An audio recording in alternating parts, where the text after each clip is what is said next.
Are you in bed much more? Unfortunately.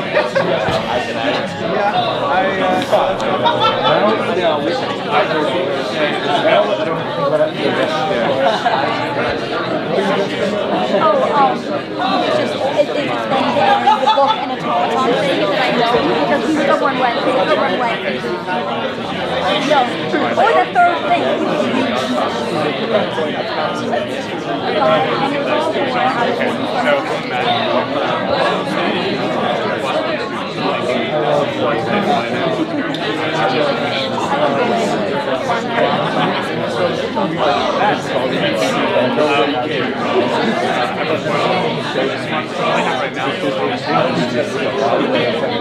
How many help? I actually like him the most. I like to go to that. Part of me wants to be like, oh God. I mean, I have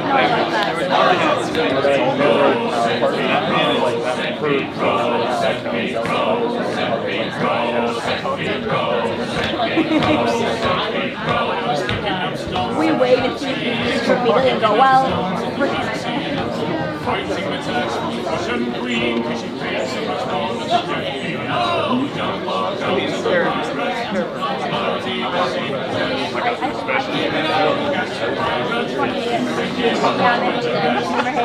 oh yeah, you wouldn't need a more special like we are.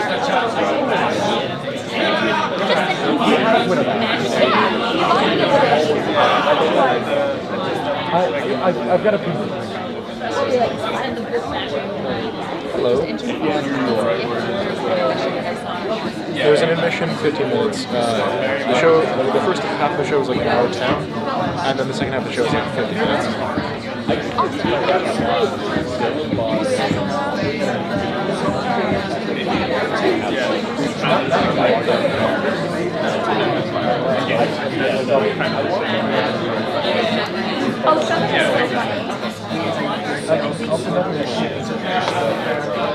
It looked like a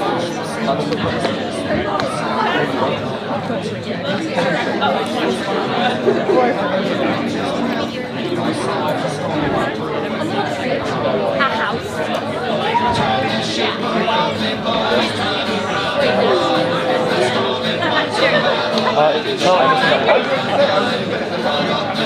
I did, yes. While I have you on, you are queuing Anderson still at the end, yes? Alright. Thank you so much. Alright, break a leg.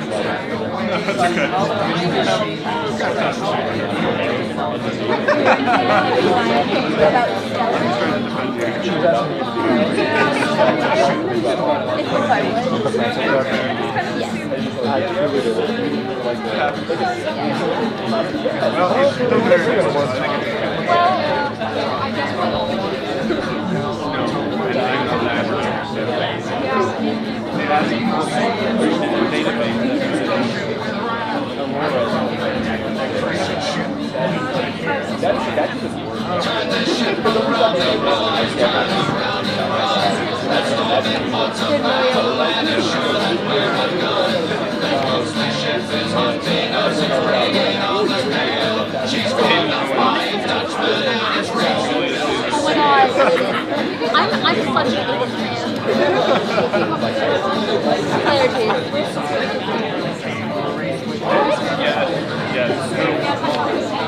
Yes. I thought you meant the character, and I was like, he was the one who wasn't here in the really cool version. Yeah, well, I mean, the fight's all that matters, I would say. I didn't make the fight.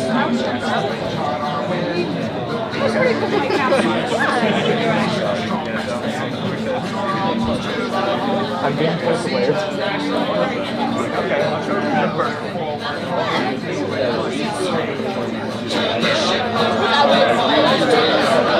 So I heard. Very adamant with one part is shaken and one part is you can guess.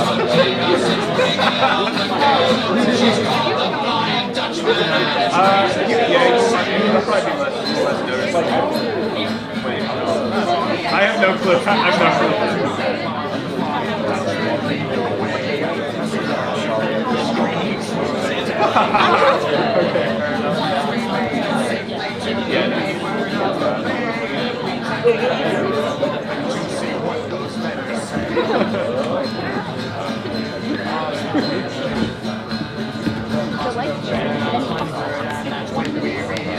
Yes, that's the one.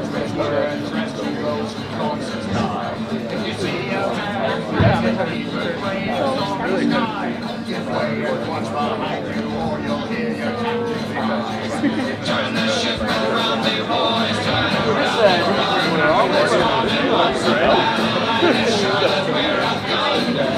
The ship is hunting us and bringing it on the hill. She's called the Flying Dutchman and it's raised and fills her sail. Yeah, we're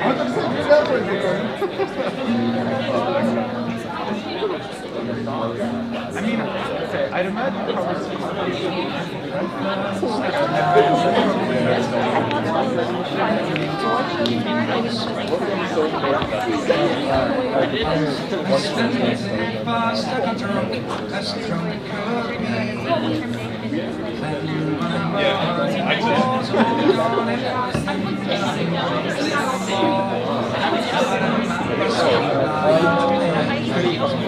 You always suppose you lose.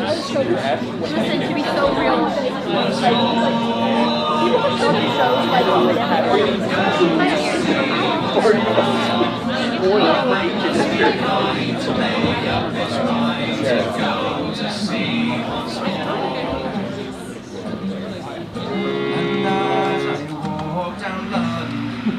I met with her around.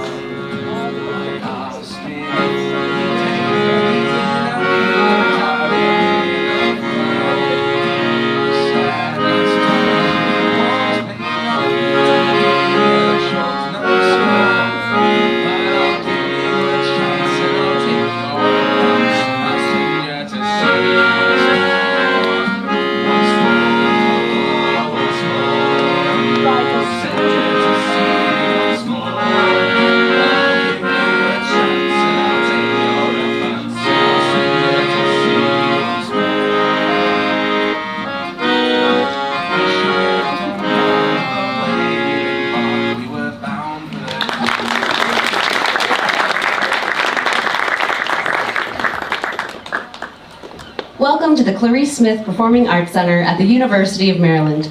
Please take this opportunity to silence your cell phones and anything else that might beep or buzz. Please note that photography and audio or video recording are prohibited. And finally, please take note of the nearest exit from the venue in case of emergency. Thank you for being here with us. Welcome to the Maryland Shakespeare Players production of Julius Caesar. Please be advised that this show contains depictions of suicide, violence, use of prop guns that do not fire, and also prop weapons. Actors make frequent use of all aisles and entrances, so please do your best to remain seated until the end of the show. Thank you all so much for joining us, and welcome to the sunny shores of the Caribbean.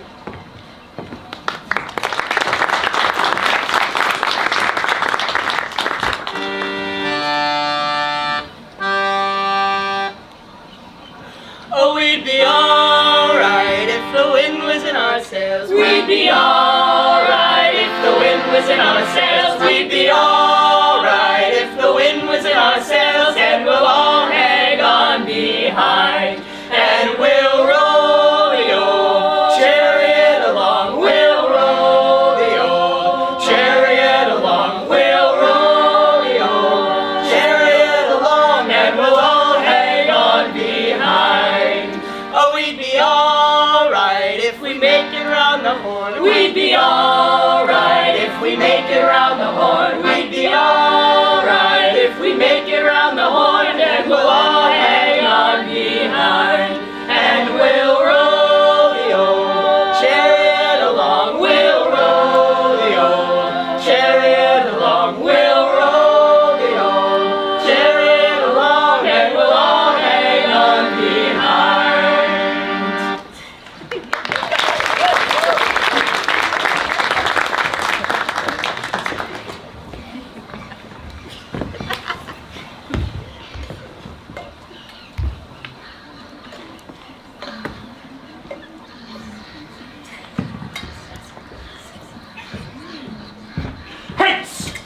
you idle creatures, get you home.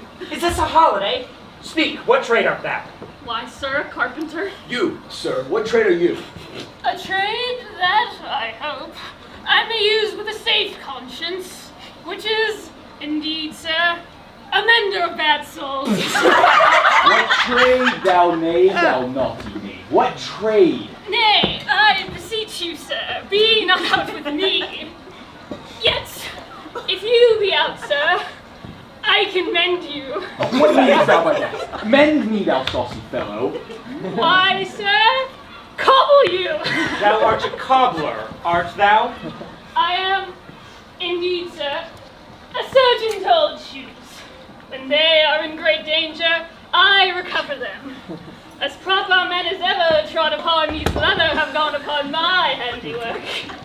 But wherefore art not in thy shop today? Why dost thou lead these men about the streets? Truly, sir, to wear out their shoes to get myself into more work. But, indeed, sir, we make holiday to see Caesar and to rejoice in his triumph. Wherefore rejoice? What conquest brings you home? What tributaries follow him to Rome, you blocks, you stones, you worse than senseless things? Oh, you hard hearts, you cruel men of Rome, knew you not Pompey? Many a time and oft have you climbed up to walls and battlements, to towers and windows, yet the chimney tops, your infants in your arms, and there have sat the livelong day, with patient expectation to see great Pompey pass the streets of Rome. And when you saw his galleon but appear, had you not made an universal shout that Tiber trembled underneath her banks to hear the replication of your sounds made in her concave shores? And do you now put on your best attire? And do you now cut out a holiday? And do you now strew flowers in his way that comes in triumph over Pompey's blood? Be gone! Run to your houses, fall upon your knees, pray to the gods that intermit the plague that needs must light on this ingratitude. Go, go, good countrymen, and for this fault assemble all the poor men of your sort.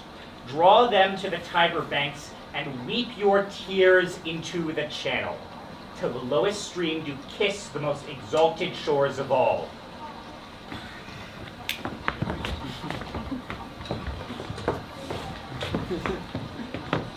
See whether their basest metal be not moved. They vanish, tongue-tied in their guiltiness. Go you down that way toward the Capitol. This way will I disrobe the images if you do find them decked with ceremonies. May we do so? It is no matter. Let no images be hung with Caesar's trophies. I'll about and drive the vulgar away from the streets. So do you too, where you perceive them thick. These growing feathers plucked from Caesar's wing will make him fly an ordinary pitch. Who else would soar above the view of men and keep us all in servile fearfulness?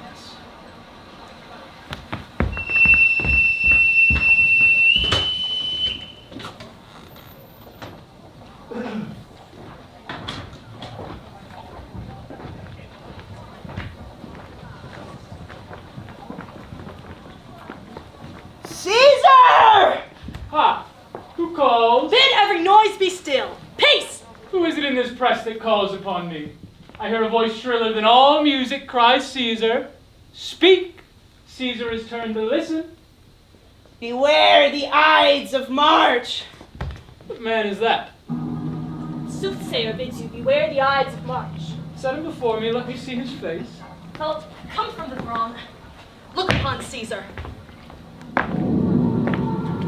What sayest thou to me now? Speak once again. Beware the Ides of March. He is a dreamer. Let us leave him. Pass.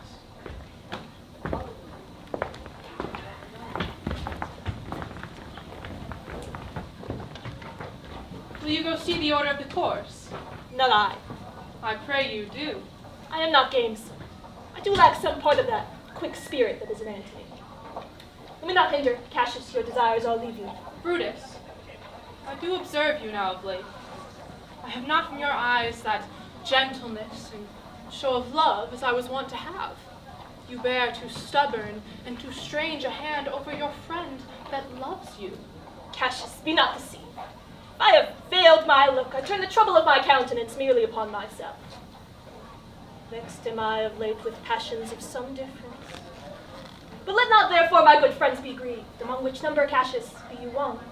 Nor construe any further my neglect than that poor Brutus, with himself at war, forgets the shows of love to other men. Then I have much mistook your passion, by means whereof this breast of mine hath buried thoughts of great value, worthy cogitations. Tell me, good Brutus, can you see your face? No, Cassius, for the eye sees not itself, but by reflection, by some other thing. 'Tis just, and it is very much lamented, Brutus, that you have no such mirrors as will turn your hidden worthiness into your eye, that you might see your shadow. I have heard where many of the best respect in Rome, except immortal Caesar, speaking of Brutus and groaning underneath this age's yoke, have wished that noble Brutus had his eyes. To what danger would you lead me, Cassius? That you would have me seek into myself for that which is not in me. Therefore, good Brutus, be prepared to hear. And since you know you cannot see yourself so well as by reflection, I, your glass, will modestly discover to yourself that of yourself which you yet know not of. What means this shouting? I do fear the people choose Caesar for their king. Aye, do you fear it? Then must I think you would not have it so. I would not, Cassius. Yet I love him well. But wherefore do you hold me here so long? What is it you would impart to me? If it ought before the general good set honor in one eye and death eye the other, I should look on both with different. But let the gods so speed me as I love the name of honor more than I fear death. I know that virtue to be in you, as I do know your outward favor. Well, honor is the subject of my story. I was born free as Caesar. So were you. We both have fed as well, and we can both endure the winter's cold as well as he. This man is now become a god, and Cassius is a wretched creature and must bend his body to Caesar carelessly, but not on him. He had a fever when he was in Spain, and when the fit was on him, I did mark how he did shake. 'Tis true, this god did shake. His coward lips did from their color fly, and that same eye whose bend doth awe the world did lose his luster. I did hear him groan. Aye, and that tongue of his that bade the Romans mark him and write his speeches in their books, alas, it cried, "Give me some drink, Cato," as a sick child. Ye gods, it doth amaze me a man of such a feeble temper should so get the start of the majestic world, and bear the palm alone. And another general shout. I do believe that these applauses are for some new honors heaped onto Caesar. Why, man, he doth bestride the narrow world like a colossus, and we petty men walk under his huge legs and peep about to find ourselves dishonorable graves. Men at some time are masters of their fates. The fault, dear Brutus, is not in our stars, but in ourselves, that we are underlings. Brutus and Caesar. What should be in that Caesar? Why should that name be sounded more than yours? Write them together. Yours is as fair a name. Sound them, it doth become the mouth as well. Weigh them, it is as heavy. Conjure with them, Brutus will start a spirit as soon as Caesar. Now, in the names of all the gods at once, upon what meat doth this our Caesar feed that he is grown so great? Age, thou art shamed. Rome, thou hast lost the breed of noble bloods. When went there by in age, since the great flood, but it was famed with more than with one man? When could they say, till now that talked of Rome, that her wide walls encompass but one man? Now, is it Rome indeed, and room enough when there is in it but one only man? That you do love me, I am nothing jealous. But you would work me too, I have some aim. How I have thought of this and of these times I shall recount hereafter. For the present, I would not, and so with love I might entreat to be any further moved. What you have said, I shall consider. What you have to say, I shall with patience hear, and find time both meet to hear and answer such high things. Till then, my noble friend, chew upon this. Brutus hath rather be a villager than repute himself a son of Rome under these hard conditions as this time is like to lay upon us. I am glad that my weak words have struck but thus much show of fire from Brutus. The games are done and Caesar is returned. As they pass by, pluck Casca by the sleeve, and he will, after his sour fashion, tell you what hath preceded worthy note today.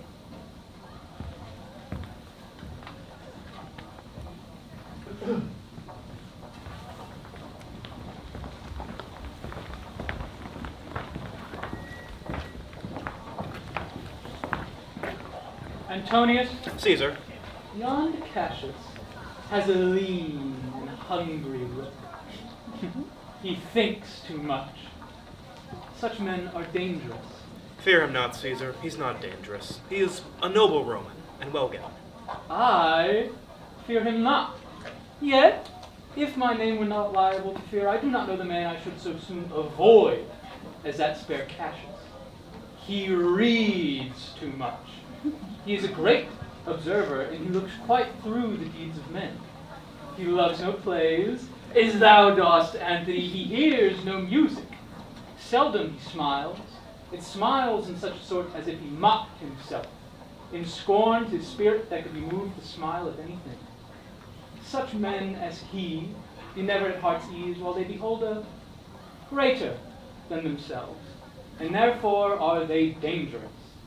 I rather tell thee what is to be feared, rather than what I fear. For as always, I am Caesar. Come on, my right hand, and tell me truly what thou thinkest of me.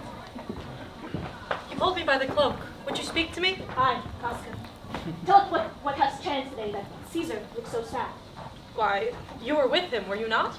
I should not then ask. Casca, what had chanced? Why, there was a crown offered him. And being offered him, he put it by with the back of his hand thus, and the people fell a-shouting. What was the second noise for? Why, for that too. They shouted thrice. What was the last cry for? Why, for that too. Was the crown offered him thrice? Aye, merry was it, and he put it by thrice, every time gentler than other.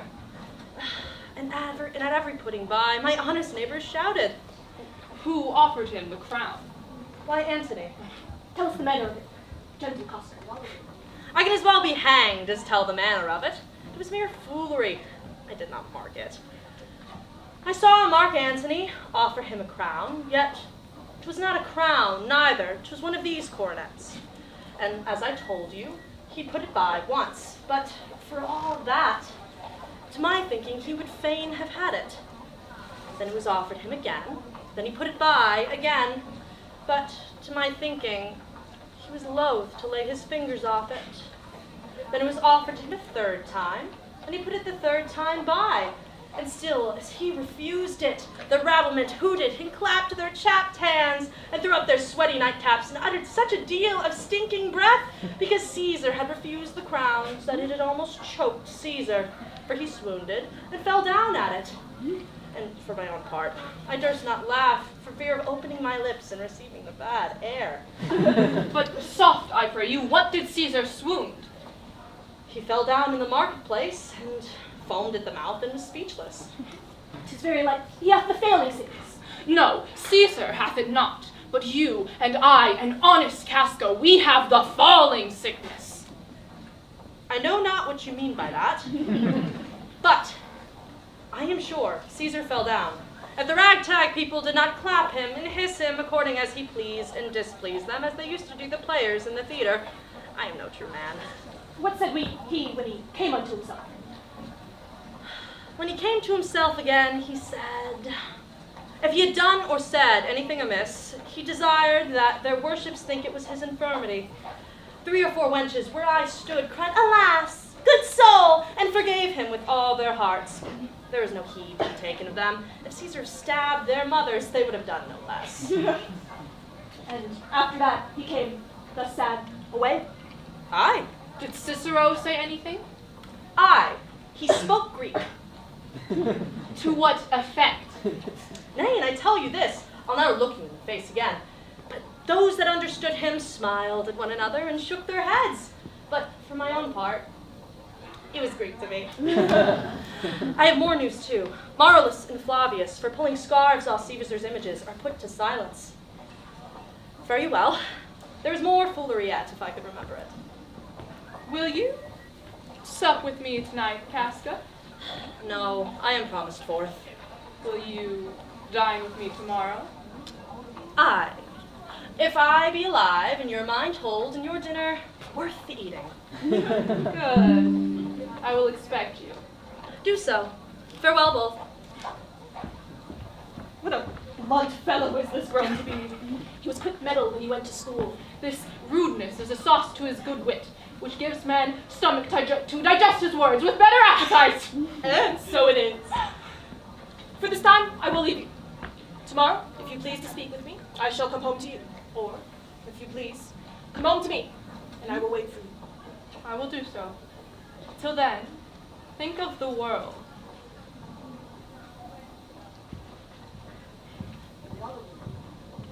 Well, Brutus, thou art noble.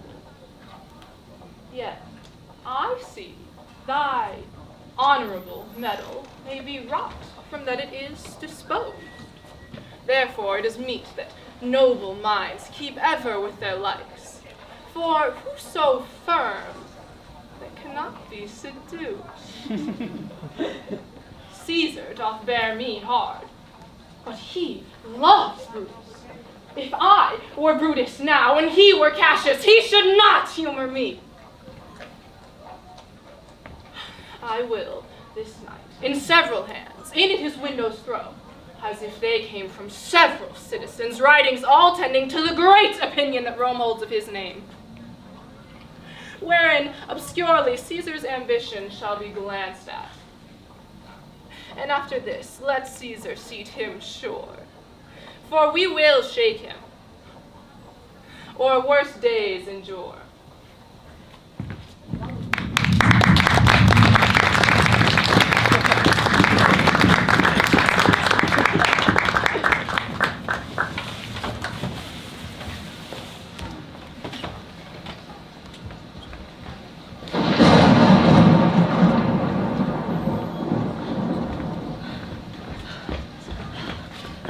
Good evening, Casca. Brought you Caesar home. Why are you breathless? And why stare you so? Are you not moved when all the sway of earth shakes like a thing unfirm? Oh, Cicero, I have seen tempests when the scolding winds have rived the knotty oaks, and I have seen the ambitious ocean swell and rage and foam to be exalted with the threatening clouds. But never till tonight, never till now, did I go through a tempest dropping fire. Either there is a civil strife in heaven, or else the world, too saucy with the gods, incenses them to send destruction. Why, saw you anything more wonderful? Against the Capitol, I met a lion who glared upon me and went surely by without annoying me. And there were drawn upon a heap 100 ghastly women, transformed with their fear, who swore that they saw men in all fire walk up and down the streets.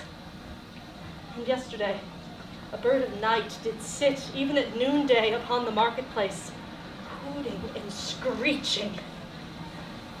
When these prodigies do so conjointly meet, let not men say these are their reasons. They are natural. For I believe that they are portentous things unto the climate that they point upon. Indeed, it is a strange disposed time.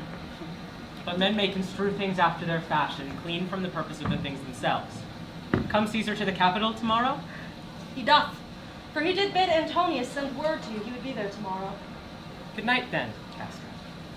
This disturbed sky is not to walk in. Farewell, Cicero.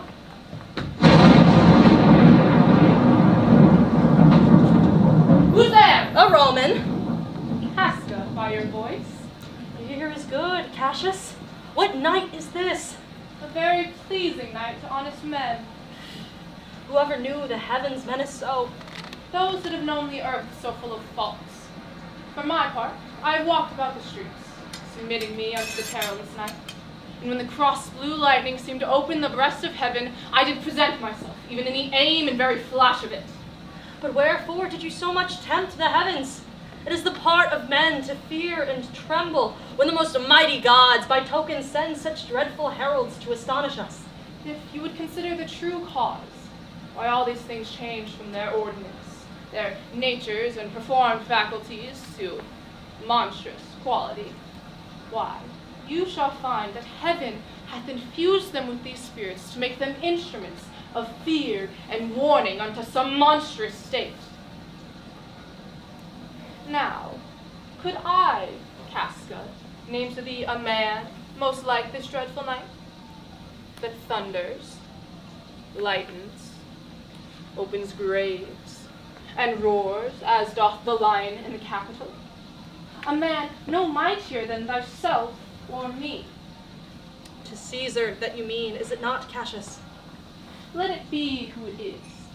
For Romans now have thews and limbs like to their ancestors, but woe the while, our noble minds are dead, and our yoke and sufferance show us cowards. Indeed, they say tomorrow the senators mean to establish Caesar as a king. I know where I will wear this dagger then. Cassius from bondage will deliver Cassius. Therein, ye gods, you make the weak most strong. Therein, ye gods, you tyrants do defeat. But, being wary of these worldly bars, life never lacks power to dismiss itself. If I know this, know all the world besides. That part of tyranny that I do bear, I can shake off at pleasure. So can I. So every bondman holds in his own hand the power to cancel his captivity. And why should Caesar be a tyrant then? Poor man. I know he would not be a wolf, but that he sees the Romans are but sheep. He were no lion, were not Romans hinds. They that with haste will make a mighty fire, begin it with weak straws. What trash is Rome? What rubbish and what awful when it serves for the base matter to illuminate so vile a thing as Caesar! But, oh, grief, where hast thou led me? I perhaps speak this before a willing bondman. Then I know my answer must be made. But I am armed, and dangers are to me indifferent. It is Casca that you speak to. It is such a man, that is no fleering telltale. Hold my hand, be factious for redress of all these griefs, and I will set this foot of mine as far as who goes farthest. There's a bargain made. Now, know you, Casca? I have moved already some certain of the noblest-minded Romans to undergo with me an enterprise of honorable, dangerous consequence. And I do know by this, they stay for me in Pompey's theater. For now, this fearful night, there is no stir or walking in the streets, and the complexion of the element in favor is like the work we have in hand, most bloody, fiery, and most terrible. Stand close a while, for here comes one in haste. 'Tis Cinna, I do know him by his gait. He is a friend. Cinna, Where haste you so? To find out you. Am I not staid horse enough? What a fearful night is this! There's 2-3 of us have seen strange sights. Am I not staid for? Tell me. Yes, you are. Oh, Cassius, if you could but win the noble Brutus to our Be you content? Good enough. Take this paper and look you lay it in the praetor's chair where Brutus may find it. And throw this in at his window. Set this up with wax upon old Brutus's statue. All this done, repair to Pompey's theater, where you shall find us. Is Decius and Trebonius there? All but Metellus, and he's gone to seek you at your house. Well, I will hie, and so bestow these papers as you bade me. That done, repair to Pompey's theater. Come, Casca, you and I will yet ere day see Brutus at his house. 3 parts of him is ours already, and the man entire upon the next encounter yields him ours. He sits high in all the people's hearts. That which would appear offense in us, his countenance, like richest alchemy, will change it to virtue and worthiness. Him and his worth, and now we're in great need of him, you have right well conceded. Let us go, for it is after midnight, and ere day we will awake him, and be sure of him.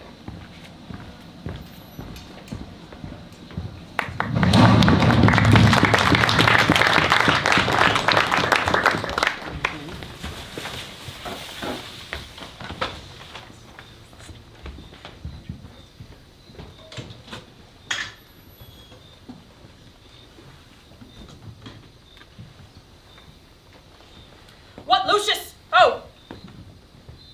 Called you, my lord? Get me a taper in my study, Lucius. When it is lighted, come and call me here. I will, my lord.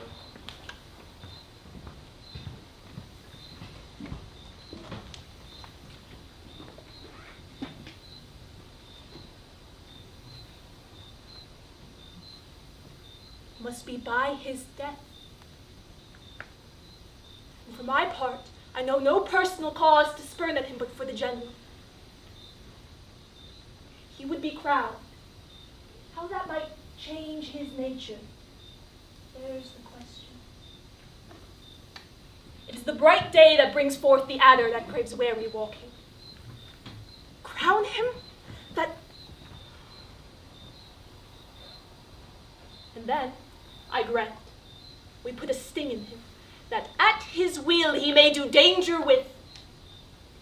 The abuse of greatness is when it disjoins remorse from power.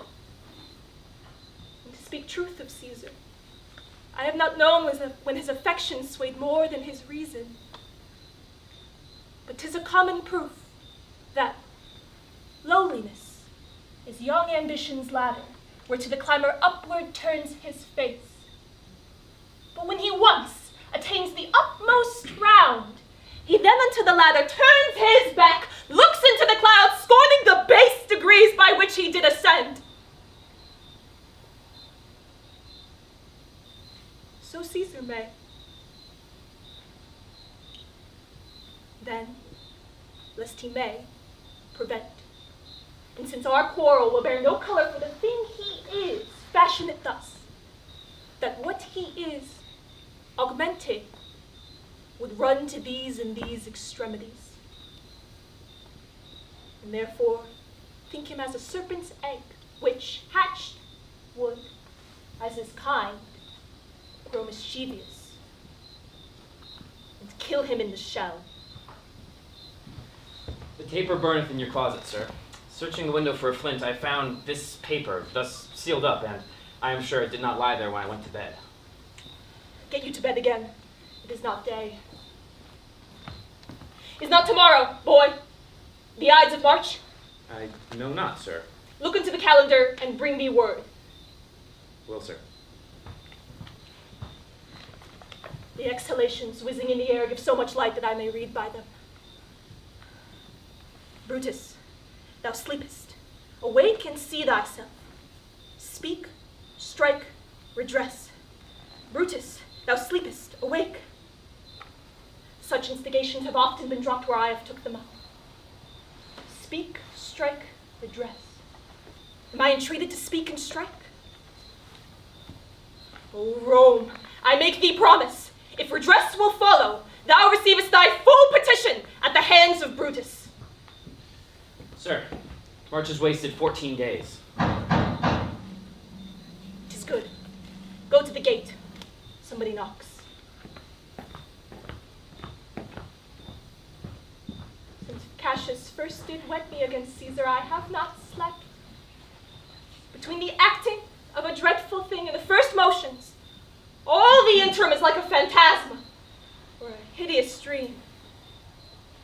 The genius and the mortal instruments are then in council, and the state of men, like a little kingdom, suffers the nature of an insurrection.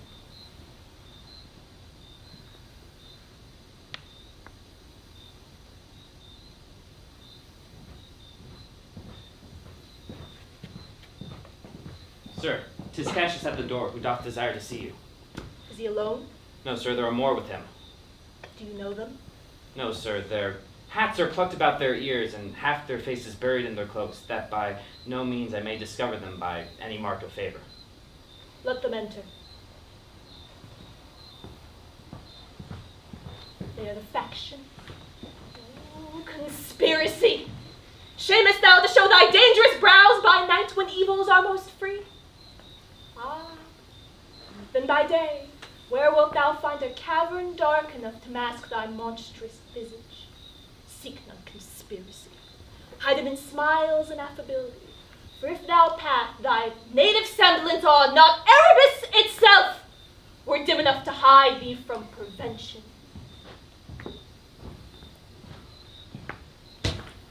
I think we are too bold upon your rest. Tomorrow, Brutus, do we trouble you? I've been up this hour, awake all night.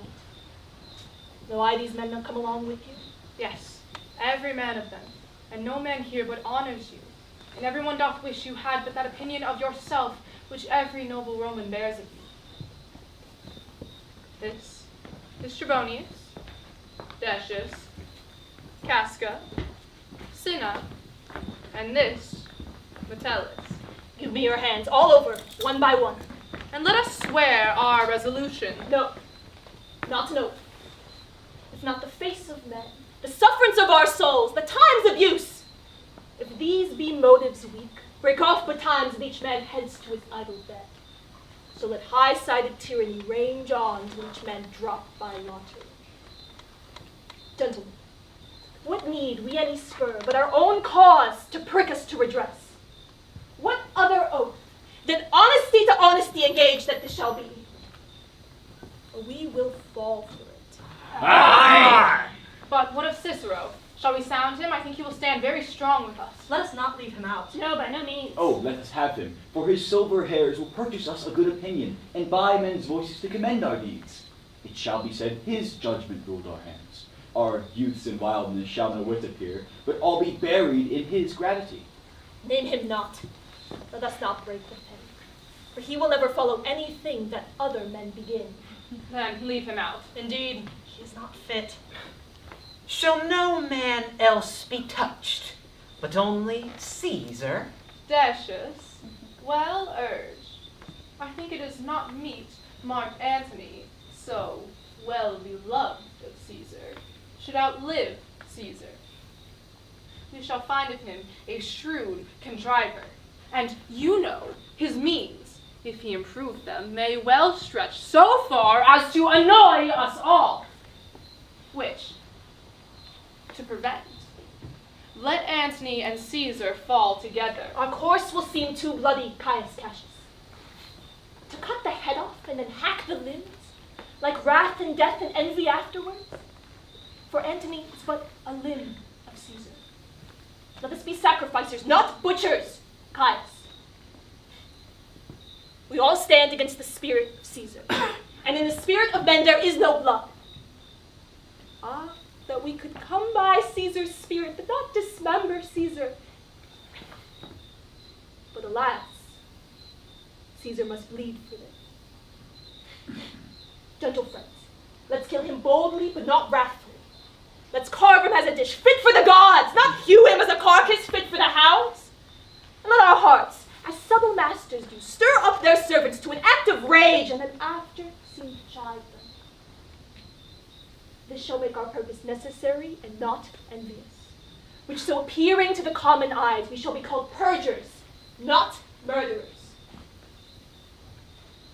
And as for Mark Antony, do not think of him, for he can do no more than Caesar's are when Caesar's head is off. Yet I fear him, for in the engrafted love he bears to Alas, Caesar. good Cassius, do not think of him. If he loves Caesar, all that he can do is to himself take thought and die for Caesar. And that were much he should, for he is given to sports, to wildness, and to much company. There is no fear in him. Let him not die, for he will live and laugh at this hereafter. Peace. Count the clock.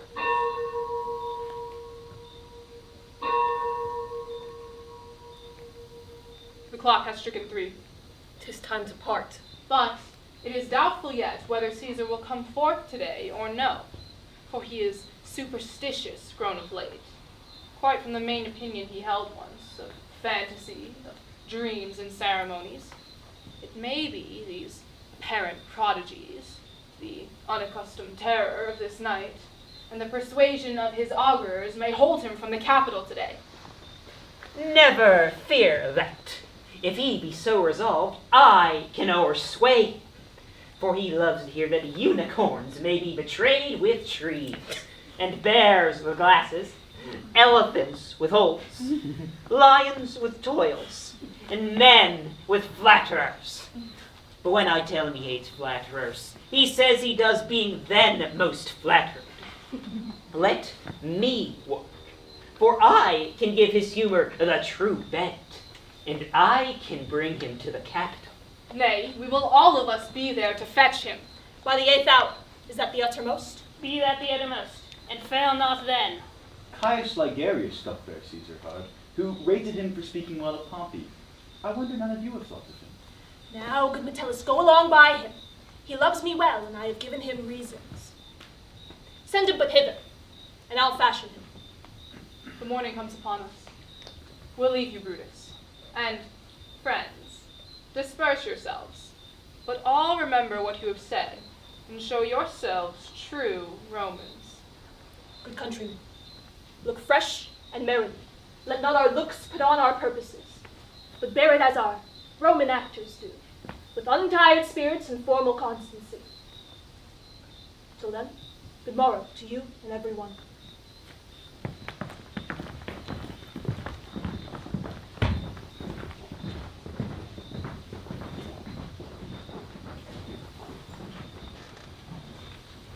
Brutus, my lord. Portia, what mean you? Wherefore rise you now? You have ungently, Brutus, stole from my bed.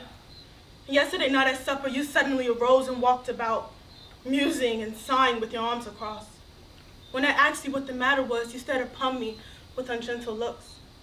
I urged you further, yet you answered not, but with the angry washer of your hand, gave sign for me to leave you, so I did. Fearing to strengthen that impatience, which seemed too much and kindled him withal, hoping it was but an effect of humor, which sometime hath this hour with every man. It will not let you eat, nor talk, nor sleep. And could it work so much upon your shape, and hath it much prevailed on your condition, I should not know you, Brutus. Dear my lord, make me acquainted with your cause of grief. I am not well in health, Portia, and that is all. Brutus is wise, and were he not in good health, he would embrace the means to come by it. Why, so I do. Good Portia, go to bed. Is Brutus sick? And is it physical? To walk unbraced and suck up the humors of the dang morning? Why, is Brutus sick? That he will steal from his wholesome bed to dare the vile contagion of the night, to tempt the roomy and unpurged air to add to his sickness? No, my Brutus, you have some sick offense within your mind, which by the right and virtue of my place I ought to know of, and upon my knees I charm you by my once commended beauty, by all your vows of love and that great love, which did incorporate and make us one, that you unfold to me. Yourself, your half, why you are heavy, and what men tonight have had to come resort to you. For here have been some 6 or 7 who hide their faces even in the darkness. Kneel not, I gentle shall not Brutus. need if you were gentle, Brutus. Within the bonds of marriage, tell me, Brutus, is it expected I should know no secrets that appertain to you? Am I yourself, but as it were in sort a limitation, to keep with you at meals, comfort your bed and talk to you sometimes? Dwell I but in the suburbs of your good pleasure? If it be no more, Portia is Brutus's harlot, not his wife. You are my true and honorable wife, as dear to me as the ruddy drops that visit my sad If heart. this were true, then I should know this secret. Tell me your counsels. I would not disclose them. I have made strong proof of my constancy, giving myself a voluntary wound here in the thigh. Can I bear this with patience and not my husband's secrets? Oh, ye gods, render me worthy of this noble wife. Hark, hark, one knocks. Portia, go in a while, and by thy bosom shall partake in the secrets of my heart. All my engagements I shall construe to thee, all the character of my sad brows. Leave me with haste.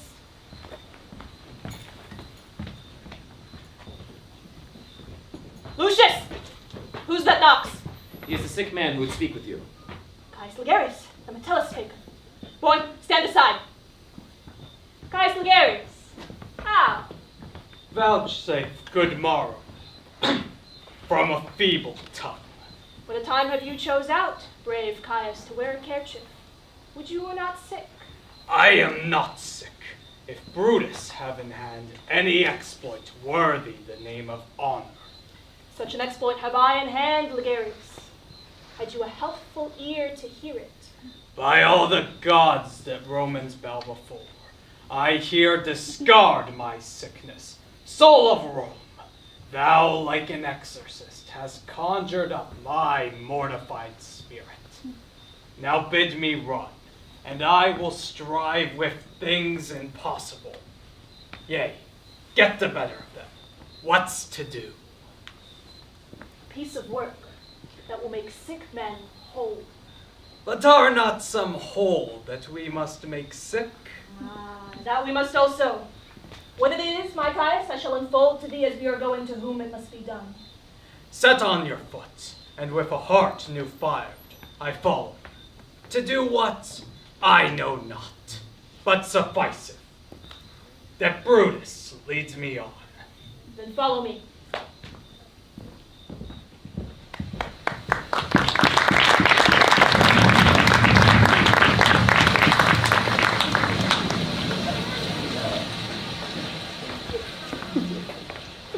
Neither heaven nor earth have been at peace tonight. Thrice hath Calpurnia in her sleep cried out, "Help, ho, they murder Caesar." Who's within? My lord? Go bid the priests do present sacrifice, and bring me their opinions of success. I will, my lord. What mean you, Caesar? Think you to go forth?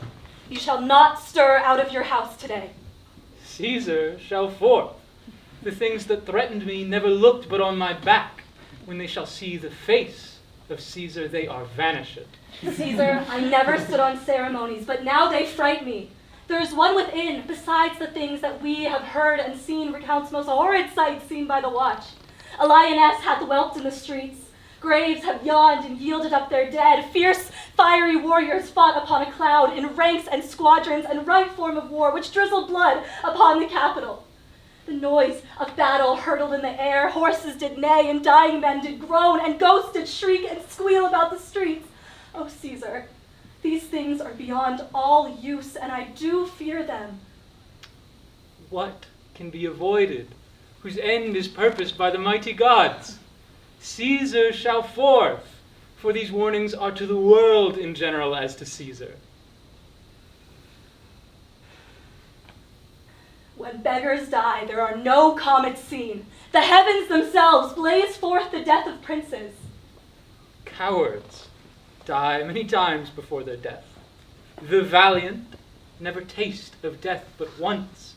Of all the wonders that I yet have heard, It seems to me most strange that men should fear, seeing that death, a necessary end, will come when it will come.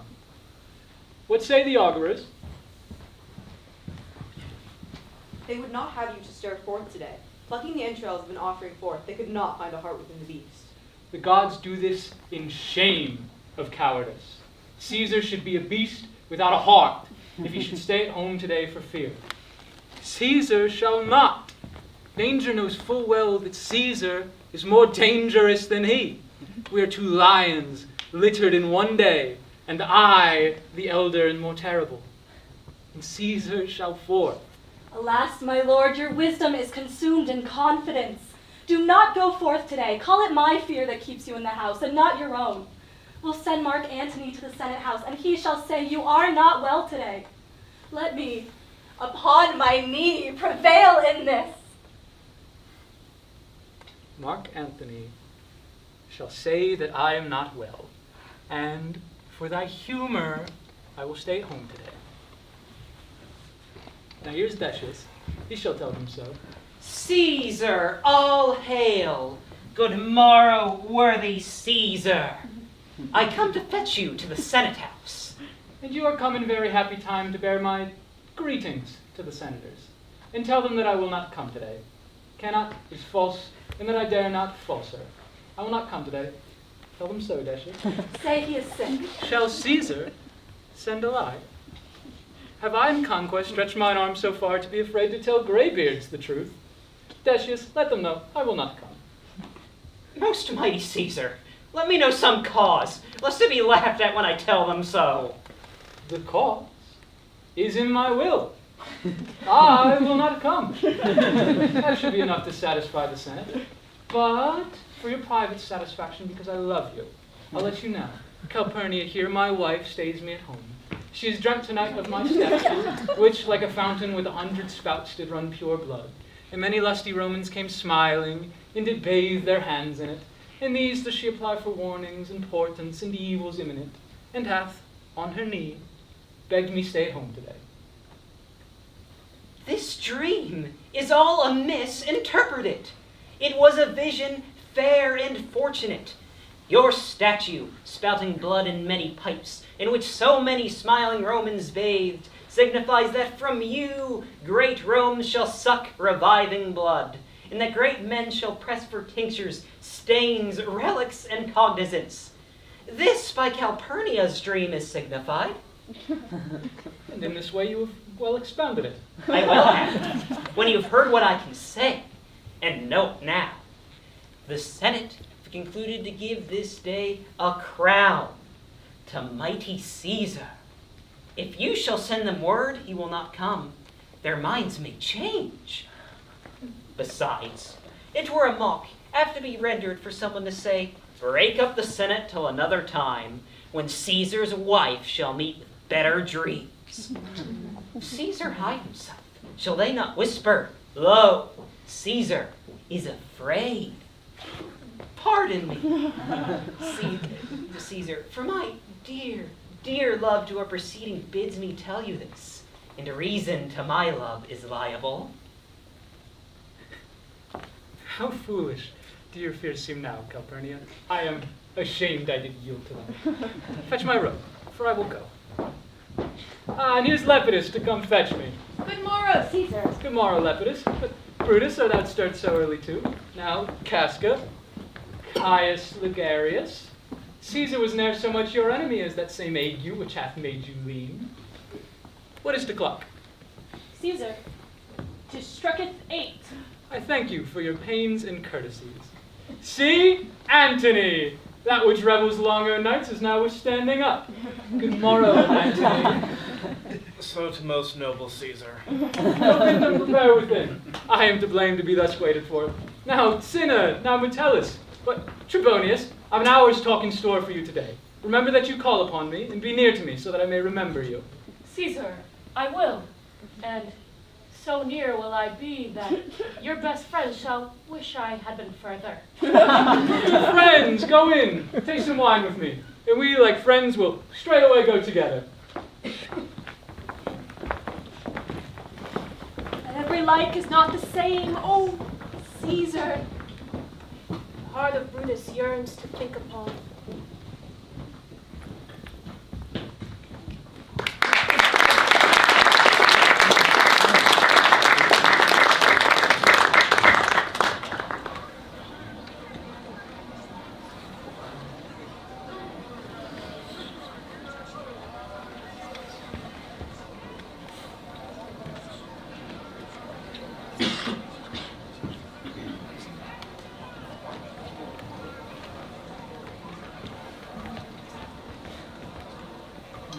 Boy, run to the Senate house. Stay not to answer me, but get thee gone. What does that say? To know my errand, madam. I would have had thee here and there again. Here I can tell thee what thou shouldest do there. Oh, Constancy, be strong upon my side. Set a huge mountain between my heart and my tongue.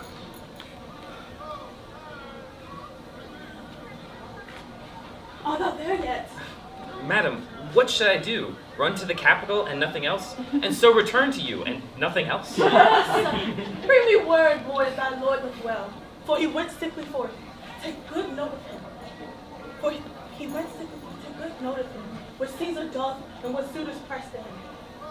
Hard boy, what noise is that? Sooth, madam, I hear none. Prithee listen well.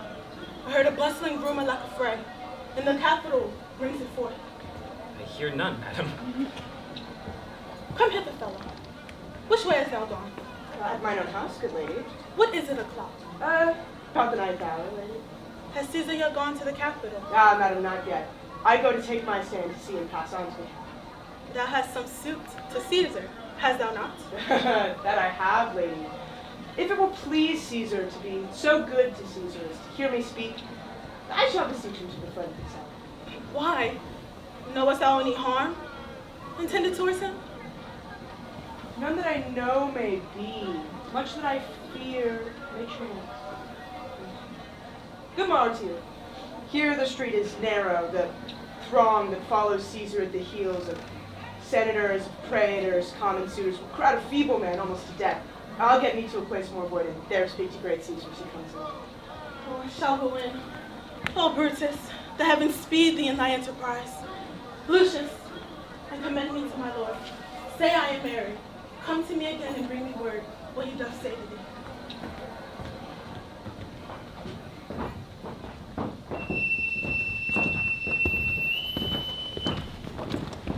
The Ides of March are come. Aye, Caesar, but not gone. Sirrah, give place. Cassius, I hope your enterprise today may thrive. What enterprise, Papilius? Fare you well. What said Papilius Lena? You wish today our enterprise might thrive. I fear our purpose is discovered. How he makes to Caesar, mark him. Casca, be sudden, for we fear prevention. Brutus, what shall be done? If this be known, Cassius or Caesar never shall turn back, for I will slay myself. Cassius, be constant. Papilius Lena knows not our purposes, for look, he smiles, and Caesar doth not change. Trebonius knows his time, for look you, Brutus, he draws Mark Antony out of the way. Where is Metellus? Let him go, and presently prefer his suit to Caesar. He's addressed. Press near and second him.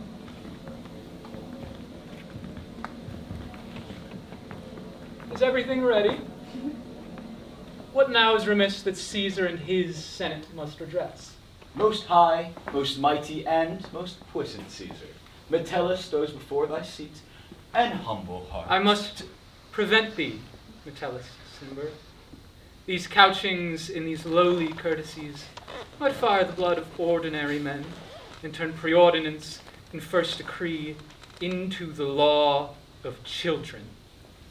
Do not think that Caesar bears such rebel blood that will be thawed from the true quality by that which melteth fools.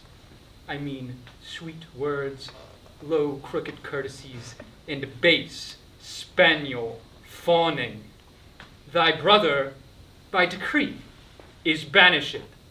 If thou dost bend, and pray, and fawn for him, I spurn thee like a cur out of my way.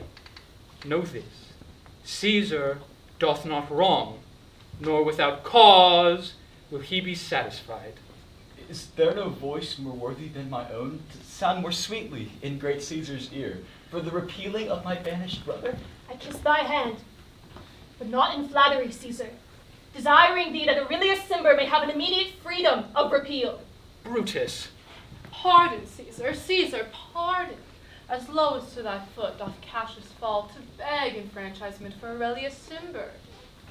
I could be well moved if I were as you.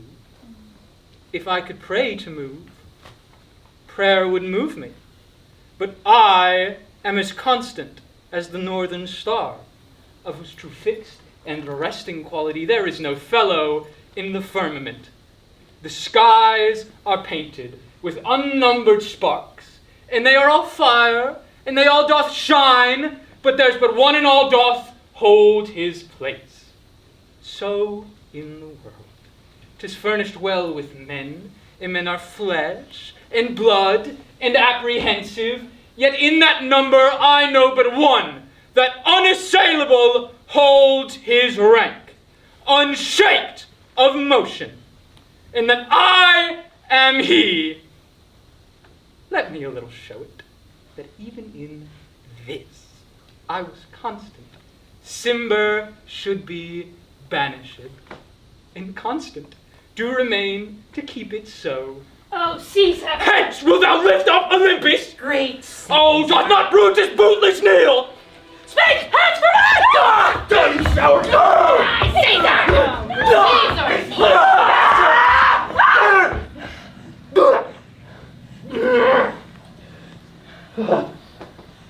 That too, Brute?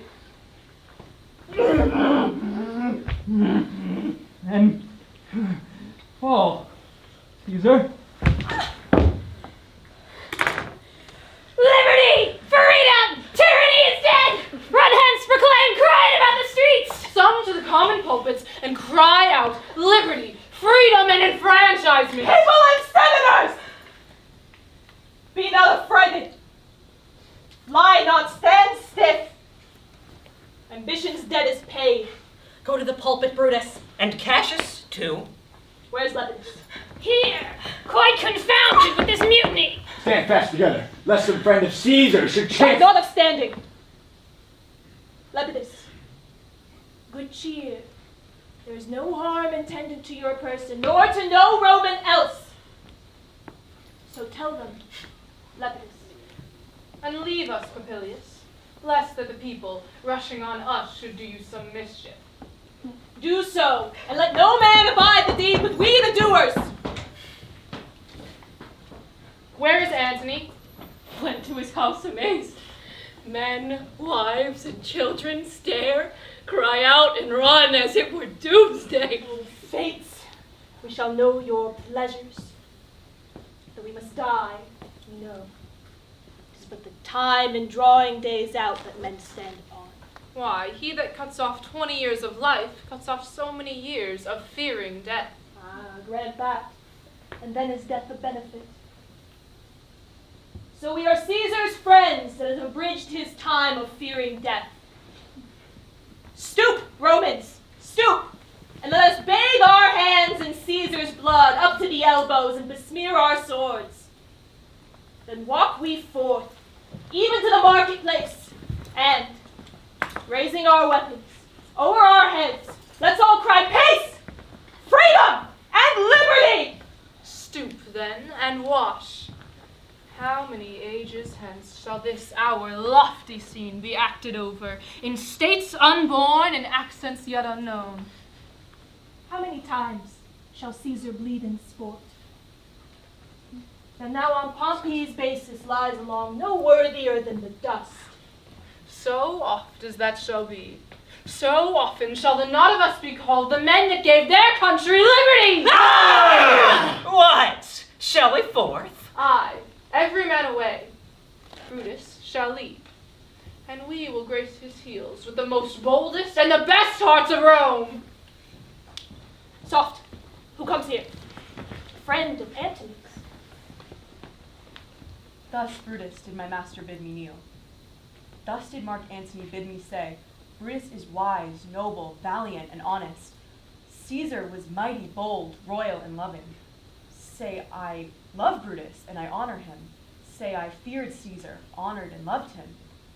If Brutus will vouchsafe that Mark Antony may safely come to him, and be resolved how Caesar hath deserved to lie in death, then Mark Antony shall not love Caesar dead as well as Brutus living, and will follow the fortunes and affairs of noble Brutus through the hazards of this untrod state with all true faith.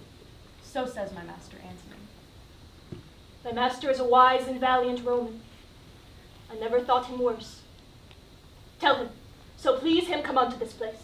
He shall be satisfied and, upon my honor, depart untouched.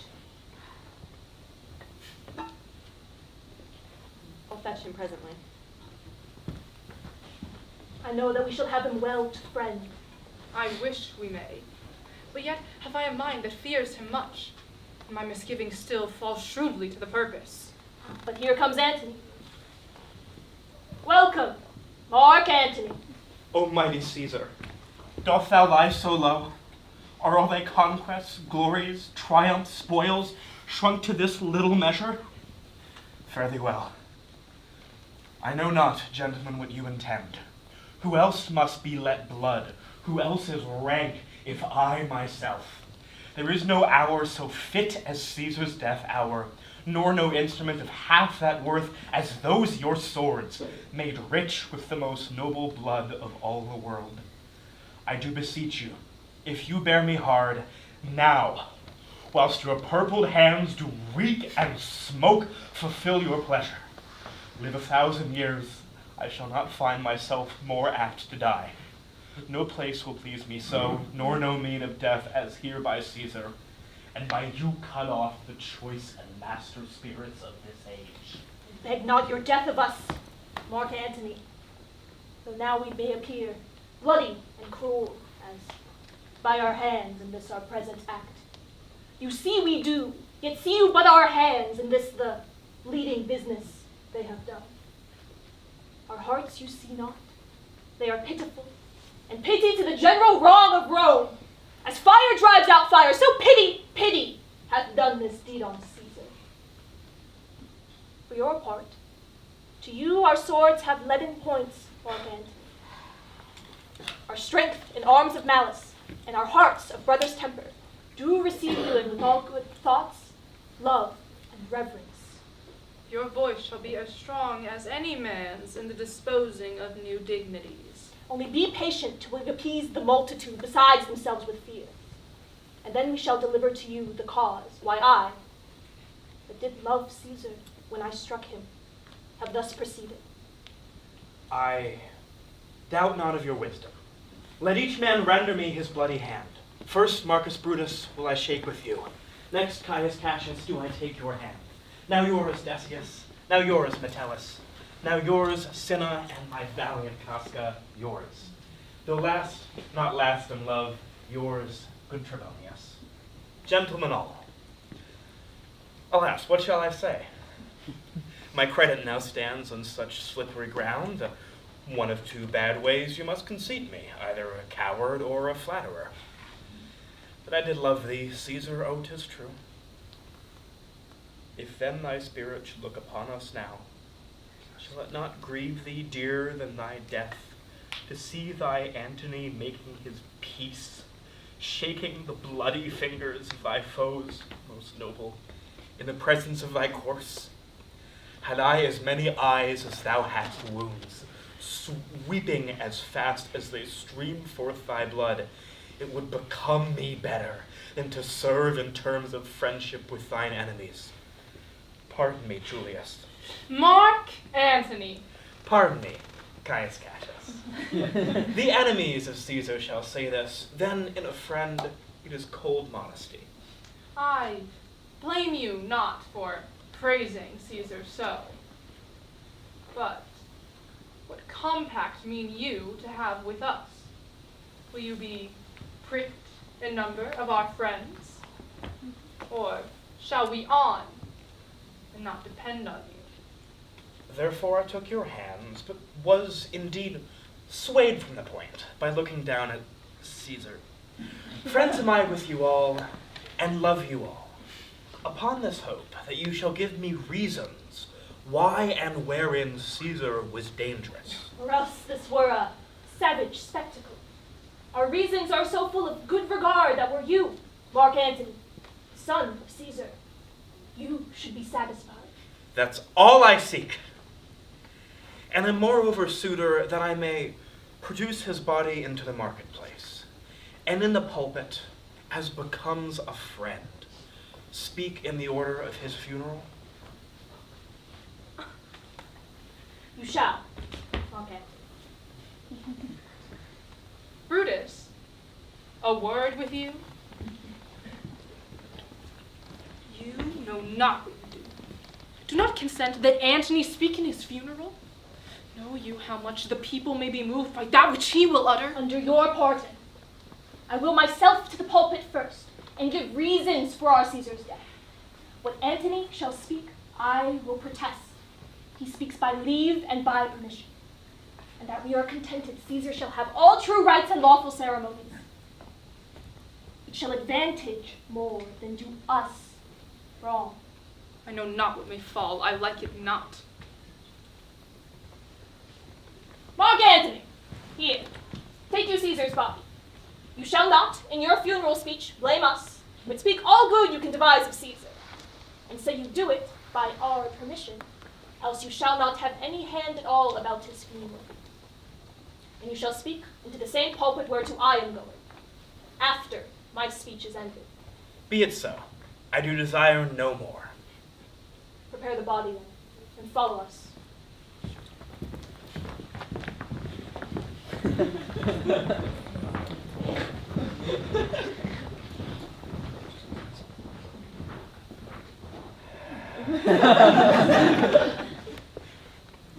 Oh, forgive me, thou bleeding piece of earth, that I am meek and gentle with these butchers. Thou art the ruins of the noblest man that ever lived in the tide of times. Woe to the hand that shed this costly blood. Over thy wounds now do I prophesy. A curse shall light upon the limbs of men. Domestic fury and fierce civil strife shall cumber all the parts of land and sea.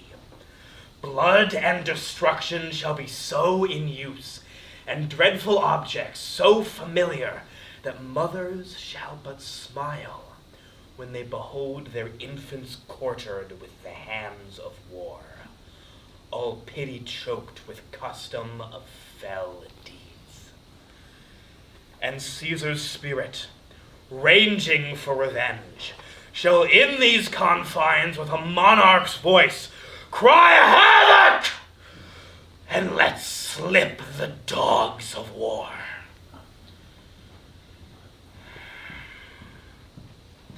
You serve Octavius Caesar, do you not? I do, Mark Antony. Caesar did right for him to come to Rome. He did receive his letters and is coming, and bid me essay to you by word of mouth. Oh, Caesar! Thy heart is big. Get thee apart and weep. Passion, I see, is catching. For mine eyes, seeing those beads of sorrow stand in thine, do begin to water. Is thy master coming? He lies tonight within 7 leagues of Rome. Post back with speed and tell him what hath chanced. Here is a mourning Rome, a dangerous Rome. No Rome of safety for Octavius yet. Hie hence and tell him so. Yet stay a while. Thou shalt not back till I have borne this course into the marketplace. There, in my oration, shall I try how the people take the issue of these bloody men, according to the which thou shalt discourse to young Octavius of the state of things. Lend me your hand.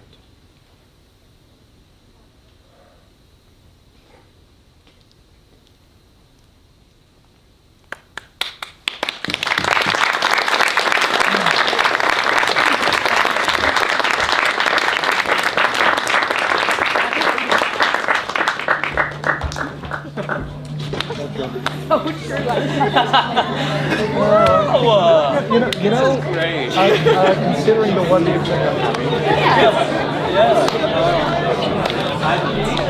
You gotta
Listen, the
Brutus, we'll be satisfied! Let us be satisfied! Then follow me and give me audience, friends.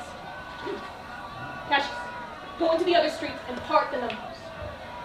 Those that will hear me speak, let them stay here. Those that will follow Cassius, go with him. And public reasons shall be rendered of Caesar's death. I will hear Brutus speak. I will hear Cassius, and compare their reasons when severally we hear them rendered.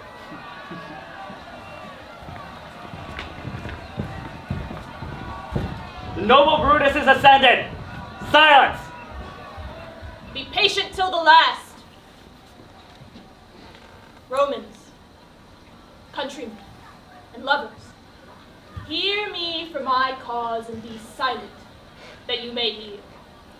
Believe me for mine honor, and have respect to mine honor, that you may believe. Censure me in your wisdom, and awake your senses, that you may the better judge. If there be any in this assembly, any dear friend of Caesar's, to him I say that Brutus's love to Caesar was no less than his. If, then, that friend demand why Brutus rose against Caesar, this is my answer. Not that I loved Caesar less, but that I loved Rome more. Had you rather Caesar were living and die all slaves than that Caesar were dead to live all free men? That Caesar loved me, I weep for him. As he was fortunate, I rejoice in him. As he was valiant, I honor him. But as he was ambitious, I slew him.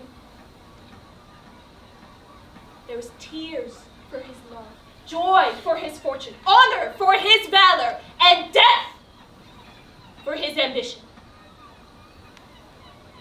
Who here is so base that would be a bondman? If any, speak. For him have I offended. Who is here so rude that would not be a Roman? If any, speak. For him have I offended. Who is here so vile that would not love his country? If any, speak. For him have I offended. I pause for reply. None, Brutus! None! Then none have I offended. I have done no more to Caesar than you shall do to Brutus. The question of his death is enrolled in their capital. His glory is not extenuated, wherein he was worthy, nor his offenses enforced, for which he suffered death. Here comes Mark Antony, who, though he had no hand in his funeral, shall receive the benefit of his dying, a place in the commonwealth, as which of you shall not? With this, I depart. That, as I slew my best lover for the good of Rome, I have the same dagger for myself, when it shall please my country to need my death. Live, Brutus! Live! Bring him with triumph into his house! Give him a statue with his ancestors! Let him be Caesar! Caesar's better parts shall be crowned in Brutus! Bring him to his house with shouts and clamors! My countrymen, Be silent! Brutus speaks! Good countrymen, let me depart alone, and for my sake, stay here with Antony. Do grace to Caesar's corpse, and grace his speech, tending to Caesar's glories, which Mark Antony, by our permission, is allowed to make. I do entreat you, not a man depart save I alone, till Antony spoke.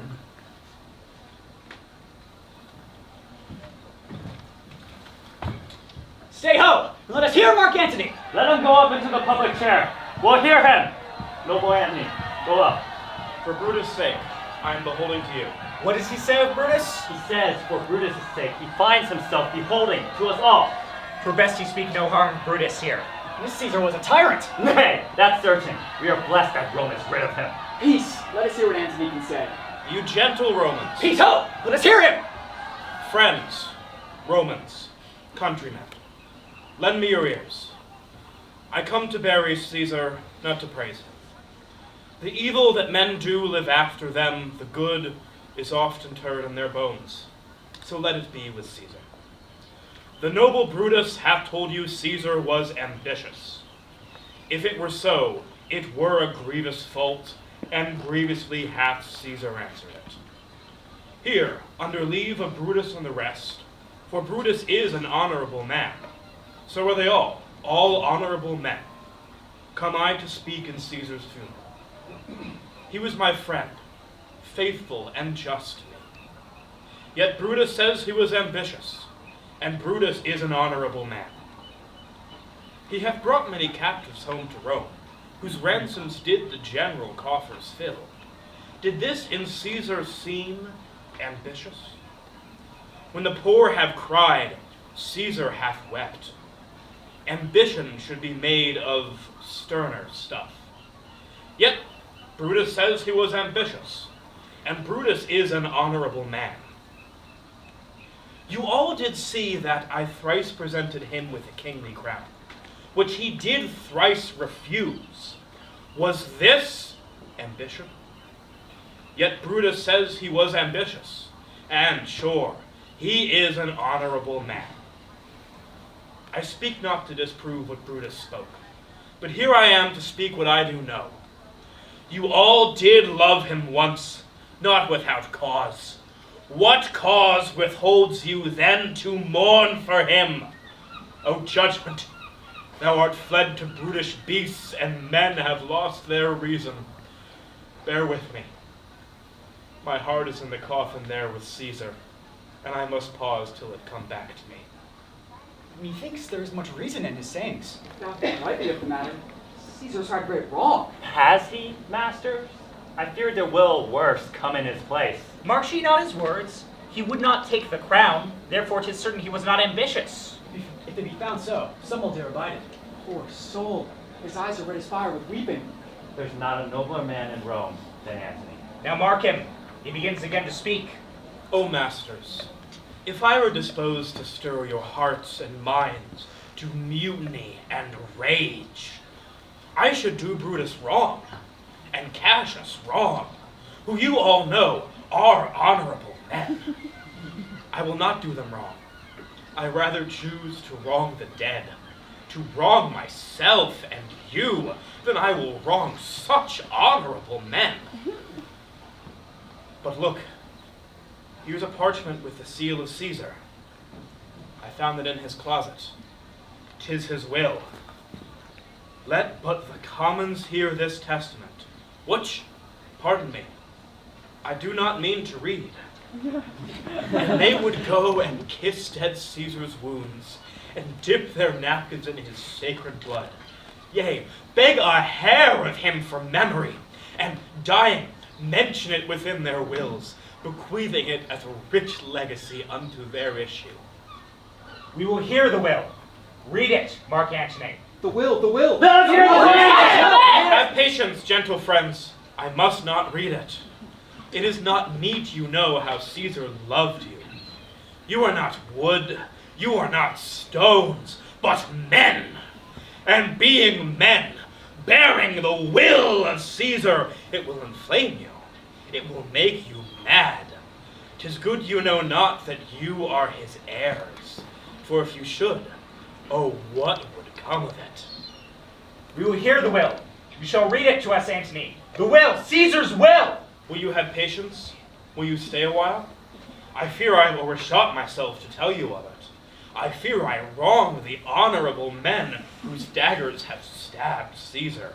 I do fear it. They were traitors. Honorable men? The will, the testament! They were villains, murderers. The will, read the will! You will compel me, then, to read the will? Aye! If you have tears, prepare to shed them now. You all do know this mantle. I do remember the first time ever Caesar put it on.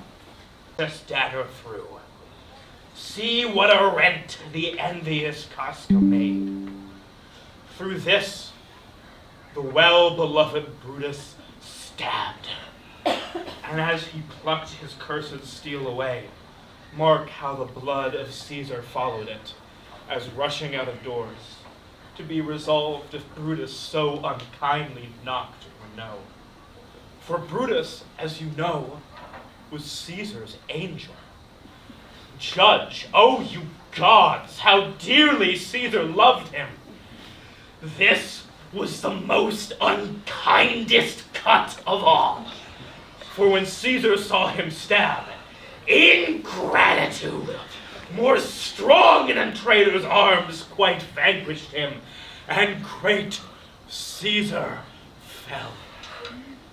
Oh, what a fall was there, my countrymen. Then I, and you, and all of us fell down, whilst bloody treason flourished over us. What, kind souls, weep you when you but behold our Caesar's vesture wounded? Here is himself, marred, as you see, with traitors. Oh, piteous spectacle! Noble Caesar! Oh, traitors, villains! Oh, bloody sight! We'll be revenged! man, yet hear me speak. Let us hear noble Brutus. We'll hear him, we'll follow him, we'll die with him! Good friends, sweet friends, let me not stir you up to such a sudden flood of mutiny. They that have done this deed are honorable. What private griefs they have, alas, I know not that made them do it. They are wise and honorable, and will, no doubt, with reasons answer you. I come not, sweet friends, to steal away your hearts. I am no orator, as Brutus is, but, as you know me all, a plain, blunt man, that loved my friend, and that they know full well that gave me public leave to speak of him. For I have neither wit, nor words, nor worth, action, nor utterance, nor the power of speech to stir men's blood. I only speak right on. I tell you that which you yourselves do know. Show you sweet Caesar's wounds, poor dumb mouths, and bid them speak for me. But were I Brutus, and Brutus Antony, there were an Antony, would ruffle up your spirits, and move the very stones of Rome to rise and mutiny! We'll burn the house of Brutus! Away then! Come! Seek the conspirators! Yet hear me, countrymen! Yet hear me speak! Peace, ho! Let us hear Mark Antony, most noble Antony. Good friends, you go to do you know not what. Wherein hath Caesar thus deserved your loves? Alas, you know not. I must tell you then. You have forgot the will I told you of. Most true. The will! Let's stay and hear the will. Here is the will, and under Caesar's seal he gives, to every Roman citizen, to every several man, 75 guineas. Most noble Caesar, will revenge his death. Royal Caesar. Hear me with patience! Peace! Ho! Here was a Caesar! When comes such another? Never! Never! Go! Away! We will burn his body in the holy place with the brands! Fire the traitors' houses! Open fire! Plug down the benches! Put down firms! Windows! Anything! Now let it work. Mischief, thou art afoot. Take thou what course thou wilt. How now, fellow? Sir, Octavius has already come to Rome. Where is he? He and Lepidus are at Caesar's ship. Thither will I straight to visit him. He comes upon a wish. Fortune is merry, and in this mood will give us anything. I heard him say, Brutus and Cassius are set like madmen out the docks of Rome. But like to add some notice of the people, how I had moved them. Bring me to Octavius.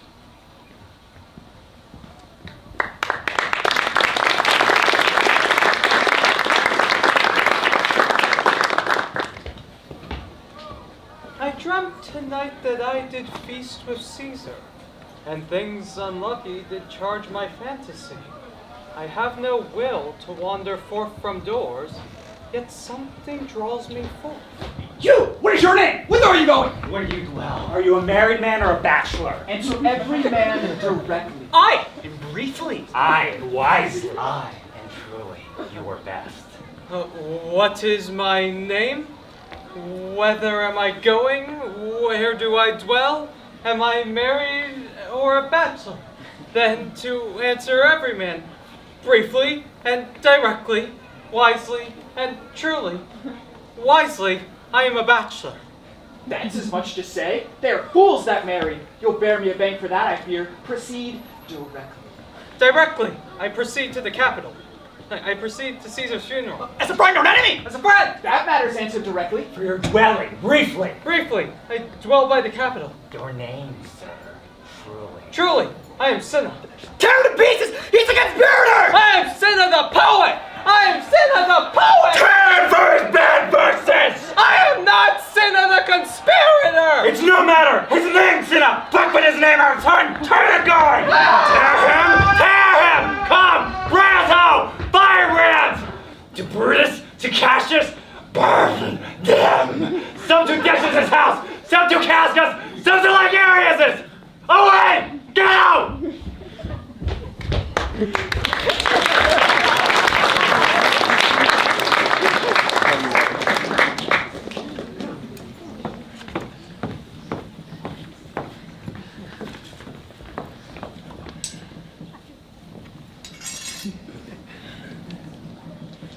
These many, then, shall die.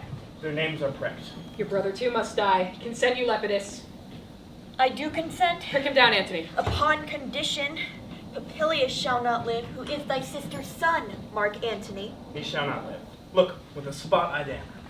But, Lepidus, go you to Caesar's house. Fetch us the will hither, and we shall determine how to cut off some charred legacies.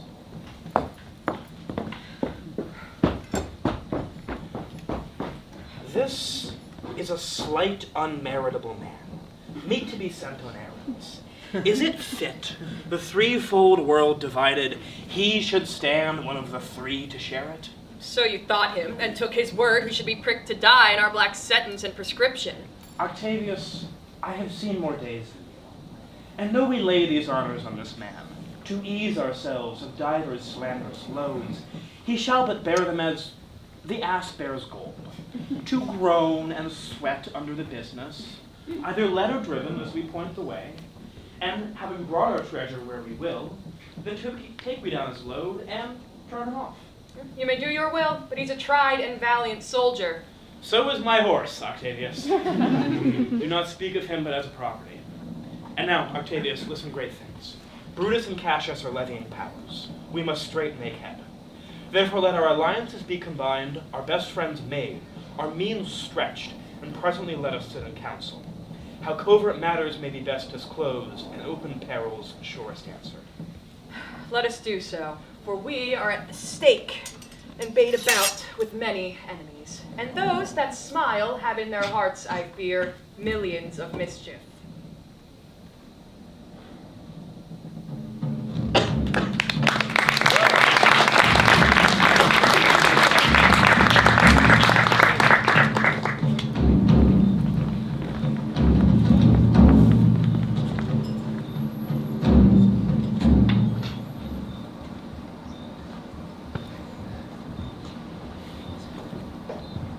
Most noble brother, you have done me wrong. Judge me, ye gods, how should I wrong a brother? Brutus, this sober form of yours hides wrongs. And when you do that... Cassius, be content. Speak your grief softly. I do know you well. Leave us. Pindarus, bid our commanders lead their charges off a little from this ground? That you have wronged me doth appear in this. You have condemned and noted Gaius Pella for taking bribes here of the Sardians, wherein my letters, praying on his side because I knew the man, were slided off. You wronged yourself to write in such a case? In such a time as this, it is not meet that every nice offense should bear his comment. Let me tell you, Cassius, you yourself are much condemned to have an itching palm, to sell and march your offices for gold to undeservers. I, an itching palm! You know that you are Brutus that speak this. Or, by the gods, this speech were else your last. The name of Cassius honors this corruption, and chastisement doth therefore hide his head. Chastisement! Remember March, the Ides of March, remember? Did not great Julius bleed for justice's sake? What villain touched his body that did stab it not for justice? What? Shall one of us, that struck the foremost man of all this world but for supporting robbers, shall we now contaminate our fingers with base bribes and sell the mighty space of our large honors for so much trash as can be grasped thus? I'd rather be a dog than bathe the moon in such a hole. Brutus, bay not me. I'll not endure it. You forget yourself to hedge me in. I am a soldier. I, older in practice, abler than yourself to make conditions. Go to, you are not, Cassius. I am. I say you are not. Urge me no more. I shall forget myself.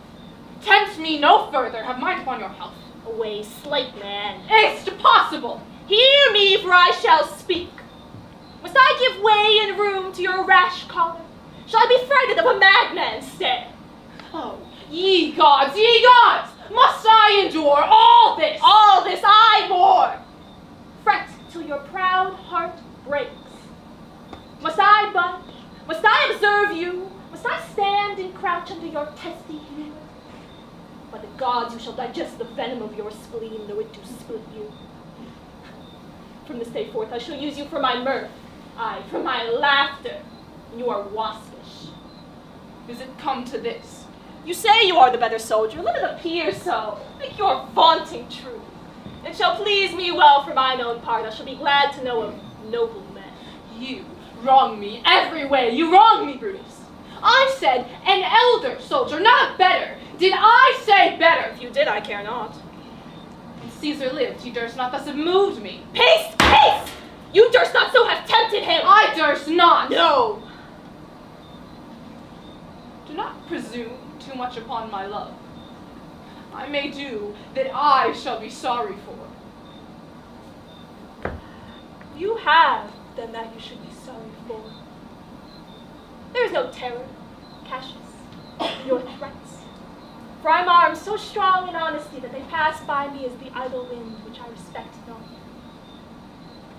I did send to you for certain sums of gold, which you denied me.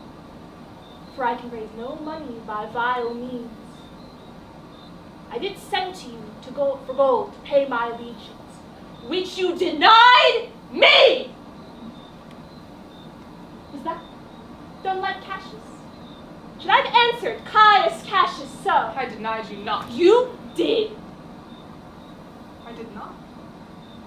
He was but a fool that brought my answer back. Brutus hath rived my heart.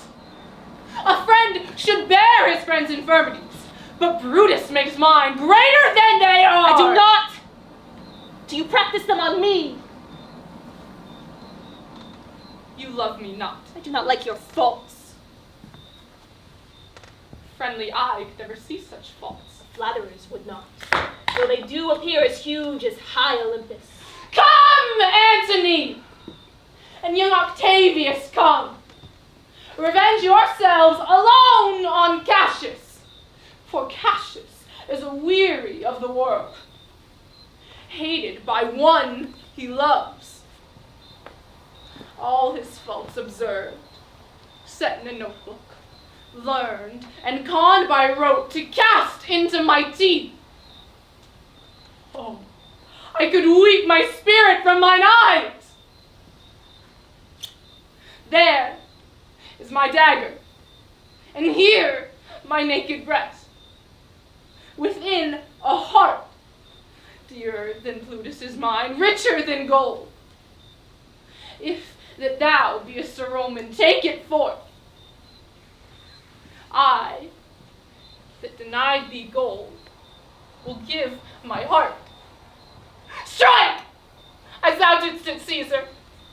For I know when thou didst hate him worse, thou lovest him better than ever thou lovest Cassius. Sheath your dagger. Be angry when you will, it shall have scope. Do what you will, dishonor shall be humor. Hath Cassius lived to be but mirth and laughter to his Brutus, when grief and blood ill-tempered vexeth him? When I spoke that, I was ill-tempered too. You confess so much. Give me your hand. My heart too. Brutus, What does it matter? have not you love enough to bear with me, when that rash humor which my mother gave me makes me forgetful? Yes, Cassius. And from this day forth, when you are over earnest with your Brutus, I shall think your mother chides and leave you so.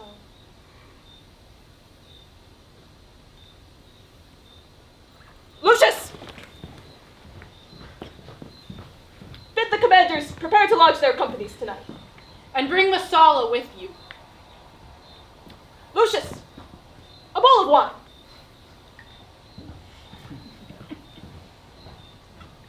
did not think you could have been so angry. Cassius, I am sick of many griefs. Of your philosophy you make no use if you give place to accidental evils. No man bears sorrow better. Portia is dead. Portia! She is dead. How escaped I killing when I crossed you so? Oh, insupportable and touching loss, upon what sickness! Impatient of my absence, and grief that young Octavius and Mark Antony have made themselves so strong. For with her grief that tidings came. With this she fell distract, and her attendants absent, swallowed fire, and died so. Even so. Oh, ye immortal gods! Speak no more of her! Give me a bowl of wine! In this I bury all unkindness, Cassius. My heart is thirsty for that noble pledge. Fill, Lucius, to the wine or swell the cup. Cannot drink too much of Brutus's love.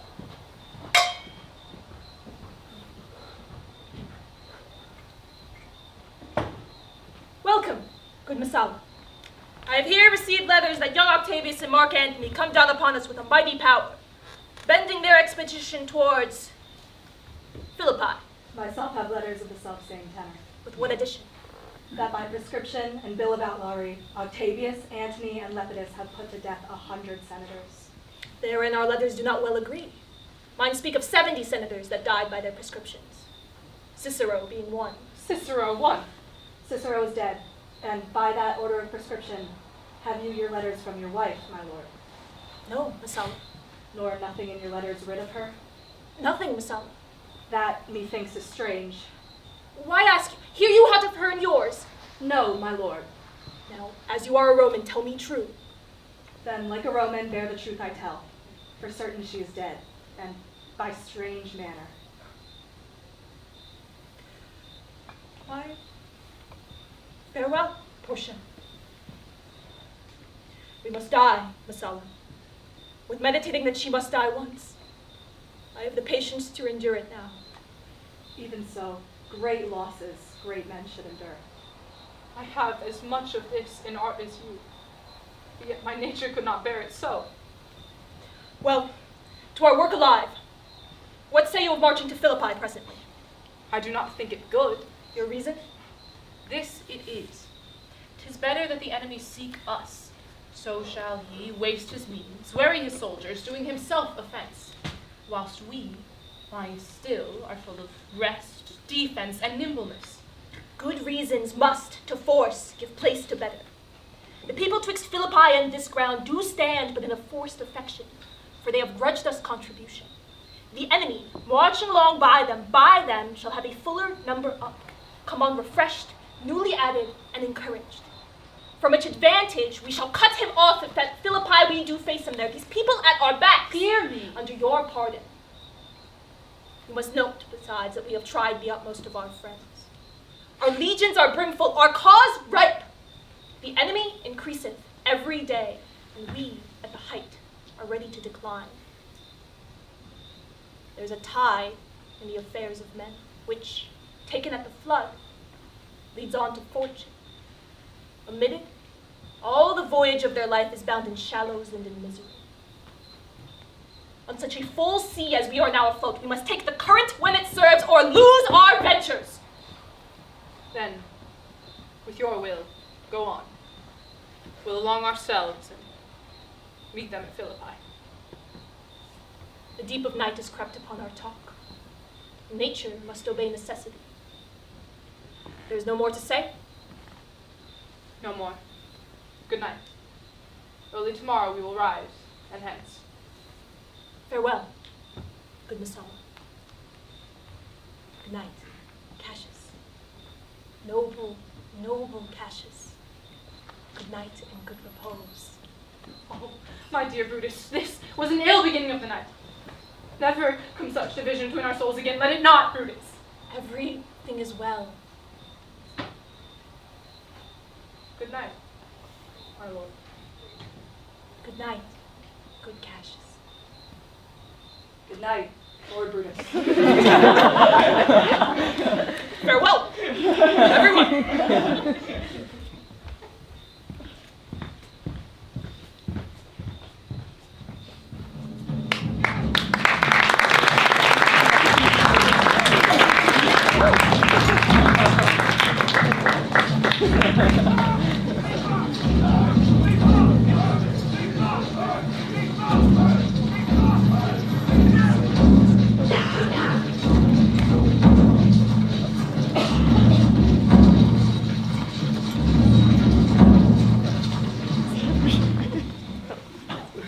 Now, Antony, our hopes are answered. You said the enemy would not come. It proves not so. Their battles are at hand. They mean to warn us at Philippi here, answering before we do demand of them.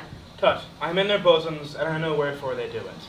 They could be content to visit any place, and come down here with fearful bravery, thinking by this face to fasten our thoughts that they have courage. But 'tis not so. Prepare you, generals. The enemy comes on in gallant show. Their bloody sign of battle is hung out, and something to be done immediately. Octavius, lead your battle softly on, upon the left hand of the even field. Upon the right hand I, keep thou the left. Why do you cross me in this accident? I do not cross you, but I will do so.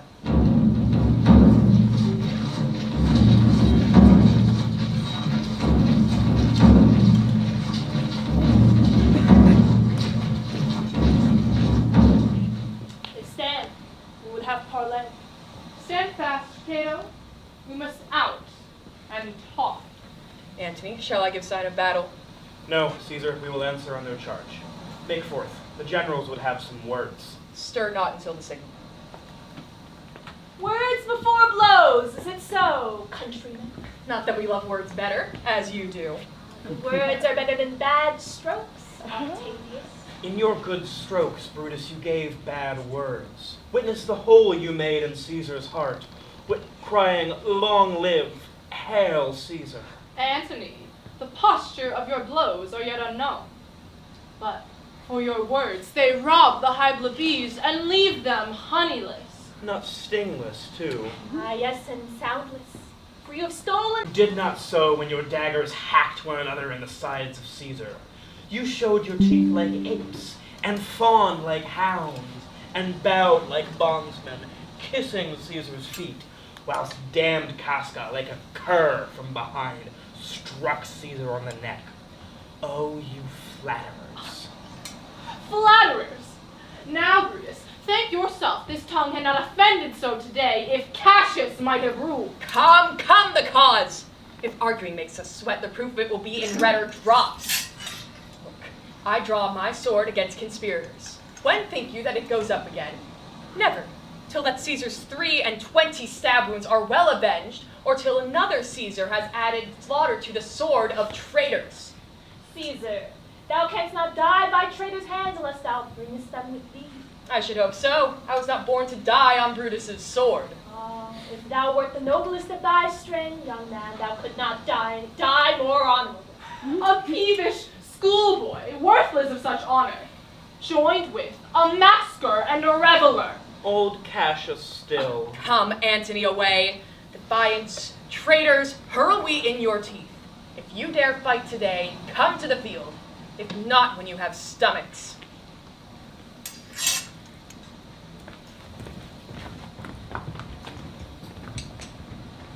Why now, blow wind, swell billow, and swim bark. The storm is up, and all is on the hazard. Messala! What says my general? Give me thy hand, Messala. Be thou my witness, that against my will, as Pompey was, am I compelled to set upon one battle all our liberties. Coming from Sardis, on our former ensign, 2 mighty eagles fell, and there they perched, gorging and feeding from our soldiers' hands, who to Philippi here consorted us. This morning are they fled away and gone, and in their steads do ravens, crows, and kites fly o'erhead and downward look on us, as we were sickly prey. The shadows seem a canopy most fatal, under which our army lies. ready to give up the ghost. Believe not so. I but believe it partly, for I am fresh of spirit and resolved to meet all perils very constantly. Now, most noble Brutus, the gods today stand friendly, that we may, lovers in peace, lead on our days to age. But, since the affairs of men rest still uncertain, let's reason with the worst that may befall. If we do lose this battle, is this the very last time that we shall speak together? What are you then determined to do? You find it cowardly and vile, fear of what might fall. And so to prevent this time of life, arming myself with the patience to stay the providence of some high power that governs us below. Then, if we lose this battle, you are contented to be led in triumph through the streets of Rome. No, Cassius, no. Think not, thou noble Roman, that ever Brutus will go bound to Rome. He bears too great a mind. But this same day must end that work the Ides of March begun. And whether we shall meet again, I know not. Therefore our everlasting farewell take. Forever and forever, Cassius, farewell. If we do meet again, why, we shall smile. If not, why then, this parting was well made. Forever and forever. Farewell, Brutus. If we do meet again, we'll smile indeed. And if not, 'tis true this parting was well made. Come! Away!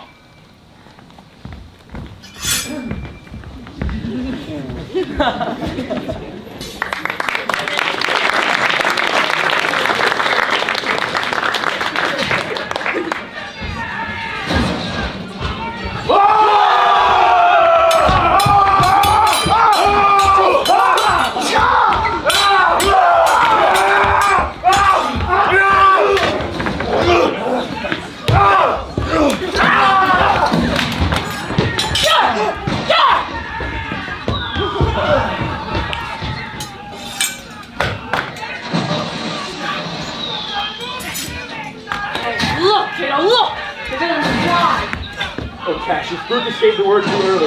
Who, having some advantage on Octavius, took it too eagerly. His soldiers felt the spoil, whilst we by Antony are all enclosed. Fly further off, my lord, fly further off. Mark Antony is in your tents, my lord. Fly, therefore, noble Cassius, fly far off. This ship is far enough. Look, Cato, look! Are those my tents where I perceive the fire? They are, my lord. Cato, if thou lovest me, hie aboard that ship with haste and care, and here again, that I may rest assured whether yon troops are friend or enemy. I will be here again, even with the fault. Go, Pindarus, get higher on the rigging. My sight was ever thick. Regard Cato and tell me what thou noticed throughout the field. This day I breathed first. Time has come round. Where I did begin, there shall I end. My life is run his compass. Sirrah, what news? Oh, my lord. What news? Cato, he's enclosed round about. They're almost on him. He's taken. And hark, they shout for joy. Come down, behold no more. Oh, coward that I am, to live so long, to see my best friend ta'en before my face. Come now, keep thine oath.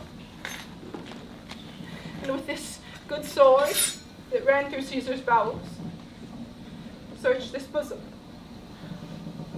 Stand not to answer. Here, take thou the hilt.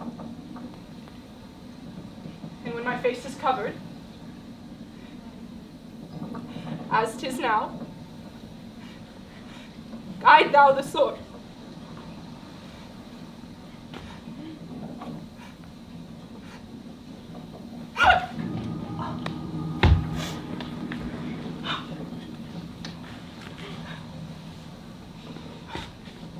Caesar!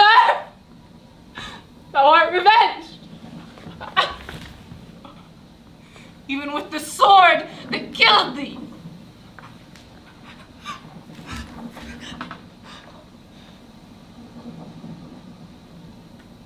Oh, Cassius.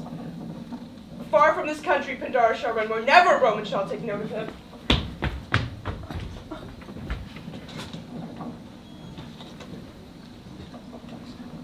It is but change, Cato. For Octavius is overthrown by noble Brutus as Cassius's legions are by Antony. These tidings will comfort Cassius. Where did you leave him? Oh, he is consulate, with Pindarus his bondman. Is that not he that lies upon the deck? He lies not like a living! Oh, my heart! Is that not he? No, this was he, Messala, but Cassius no more. O setting sun, as in thy red rays thou dost sink tonight, so in his red blood Cassius's day is set. The sun of Rome is set! Our day is gone. Clouds, dews, and dangers come. Our deeds are done. Mistrust of my success hath done this deed. Mistrust of good success hath done this deed. O hateful error, O melancholy's child, why dost thou show to the apt thoughts of men these things that are not? O error soon conceived, thou never comest unto a happy birth, but kill'st the mother that engendered thee. What? Pindarus? Where art thou, Pindarus? Seek him, Cato, whilst I go to meet the noble Brutus, thrusting this report into his ears, for piercing steel and darts and venom shall be as welcome to the ears of Brutus as tidings of this sight. Hide Messala, and I will seek for Pindarus the while. Why didst thou send me forth, great Cassius? Did I not meet thy friends? And did not they place upon my brows this wreath of victory, and bid me give it thee? Didst thou not hear those shouts? Alas, thou hast misconstrued everything. But hold, take this garland on thy brow. Thy Brutus bid me give it, and I will do his bidding. Brutus, come apace, and see how I regarded Caius Cassius. Where was Solodopus' body lie? Lo, yonder, and Cato mourning it.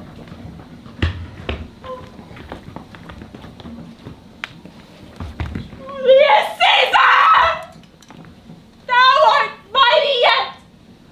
Thy spirit walks abroad and turns our swords into our own proper entrails. Look, whether he have not crowned dead Cassius.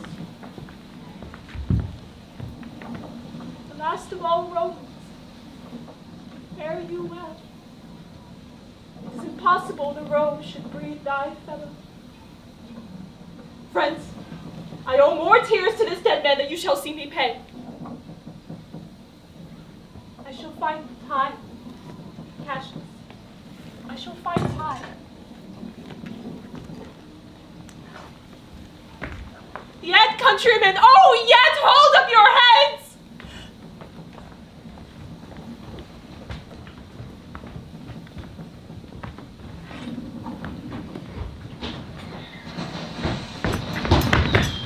What bastard doth not? Who will go with me? I will proclaim my name about the field. I am the son of Marcus Cato Ho, a foe to tyrants and my country's friend. I am the son of Marcus Cato Ho. And I am Brutus, Marcus Brutus.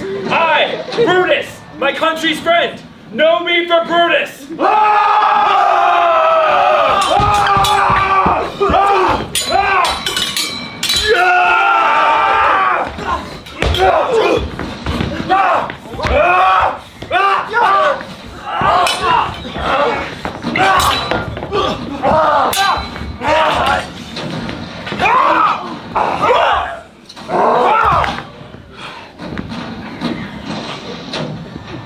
O young and noble Cato, art thou down? Yield! Thou diest! Only I will yield to die. There is so much that thou wilt kill me straight. Kill Brutus, and be honored in his death. We must not. A noble prisoner! Rumho, tell Antony. Brutus is taken. I will tell him. Here comes the general! Brutus is taken! Brutus is taken, my lord! Where is he? Safe, Antony. Brutus is safe enough. I dare assure thee that no man shall ever take alive the noble Brutus. The gods defend him from so great a shame. When you do find him, or alive or dead, he will be found like Brutus, like himself. This is not Brutus, friends. But I assure you a prize no less in worth. Keep this man safe. I'd rather have such men my friends than my enemies. Go you, and find whether Brutus be alive or dead, and bring word into Octavius' tent how everything is chanced.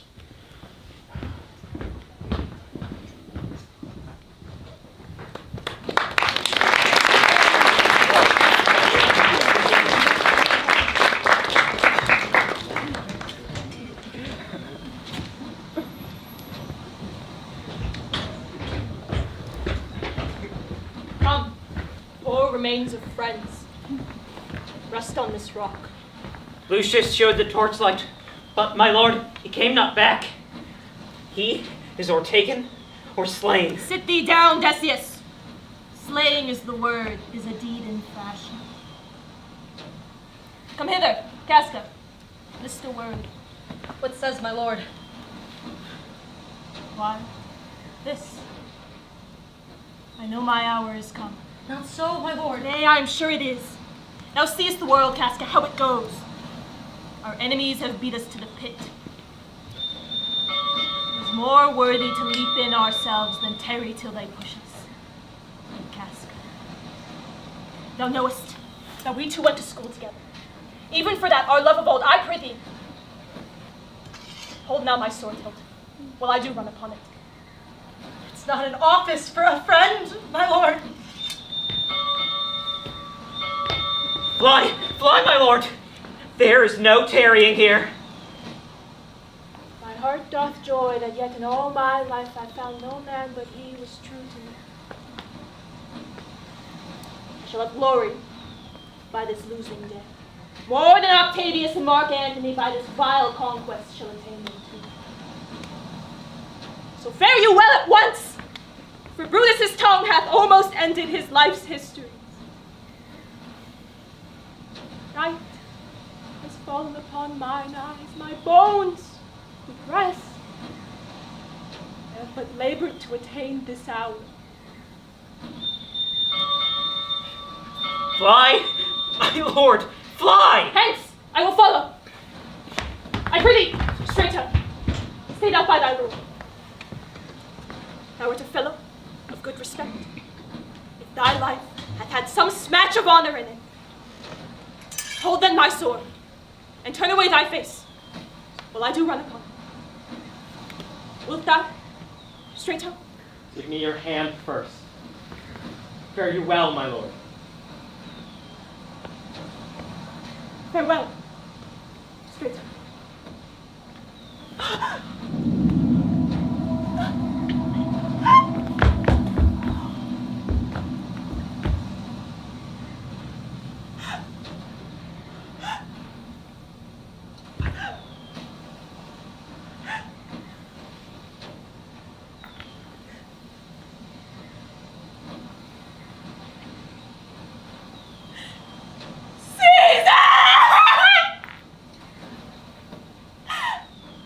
Now, be still.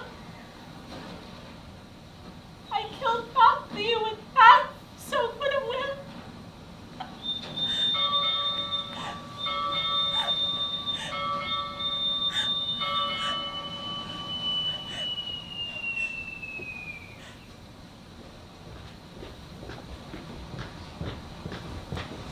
What man is this? My master's man. Straight out, where is thy master? Free from the bondage you were in, Messala. The conquerors can but make a fire of him, for Brutus only overcame himself, and no man else hath honor in his death. So Brutus should be found. All those that serve Brutus, I will entertain them. Fellow, wilt thou bestow thy time with me? Aye, if Messala will prefer me to you. Do so, good Messala. How died my master, straight out? I held the sword, and he did run on it. Octavius, then take him to follow thee, that did the latest service to my master. This was the noblest Roman of them all. All the conspirators, save only he, did that they did in envy of great Caesar. He only, in a general honest thought and common good to all, made one of them.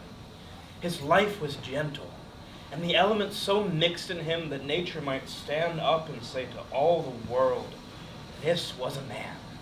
According to his virtue, let us use him with all respect and rites of burial. In my tent his bones tonight shall lie, most like a soldier, ordered honorably. So, call the fields to rest and let's away, to part the glories of this happy day.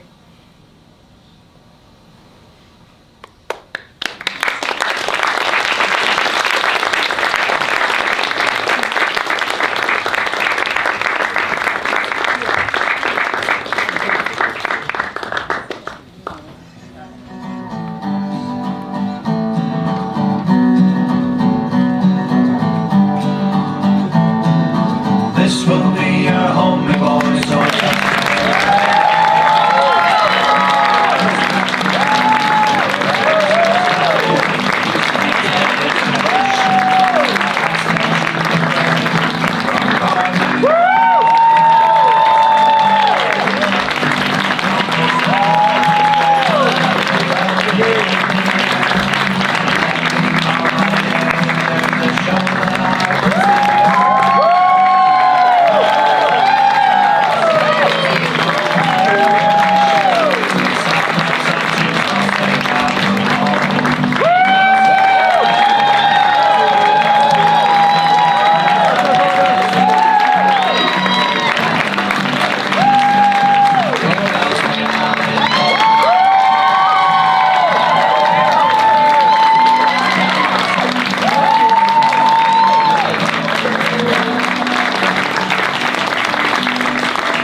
Shakespeare players, I hope you enjoyed the show. We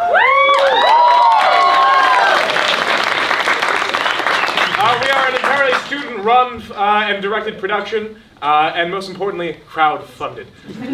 So, if you enjoyed what you saw here tonight, and you want to throw us a few dollars on either physical cash, thank you, Lucas, for holding up our bucket. They'll be by the or by our Venmo, that is at MD_Shakespeare. Once more, that is MD_Shakespeare. Or in the more physical means, by buying a t-shirt of the show. Here they are. You can find us out in the lobby. Thank you again all for coming. The actors will be getting out of costume and meeting you in the lobby if you'd like to give them a round of applause. Once more, thank you all so much.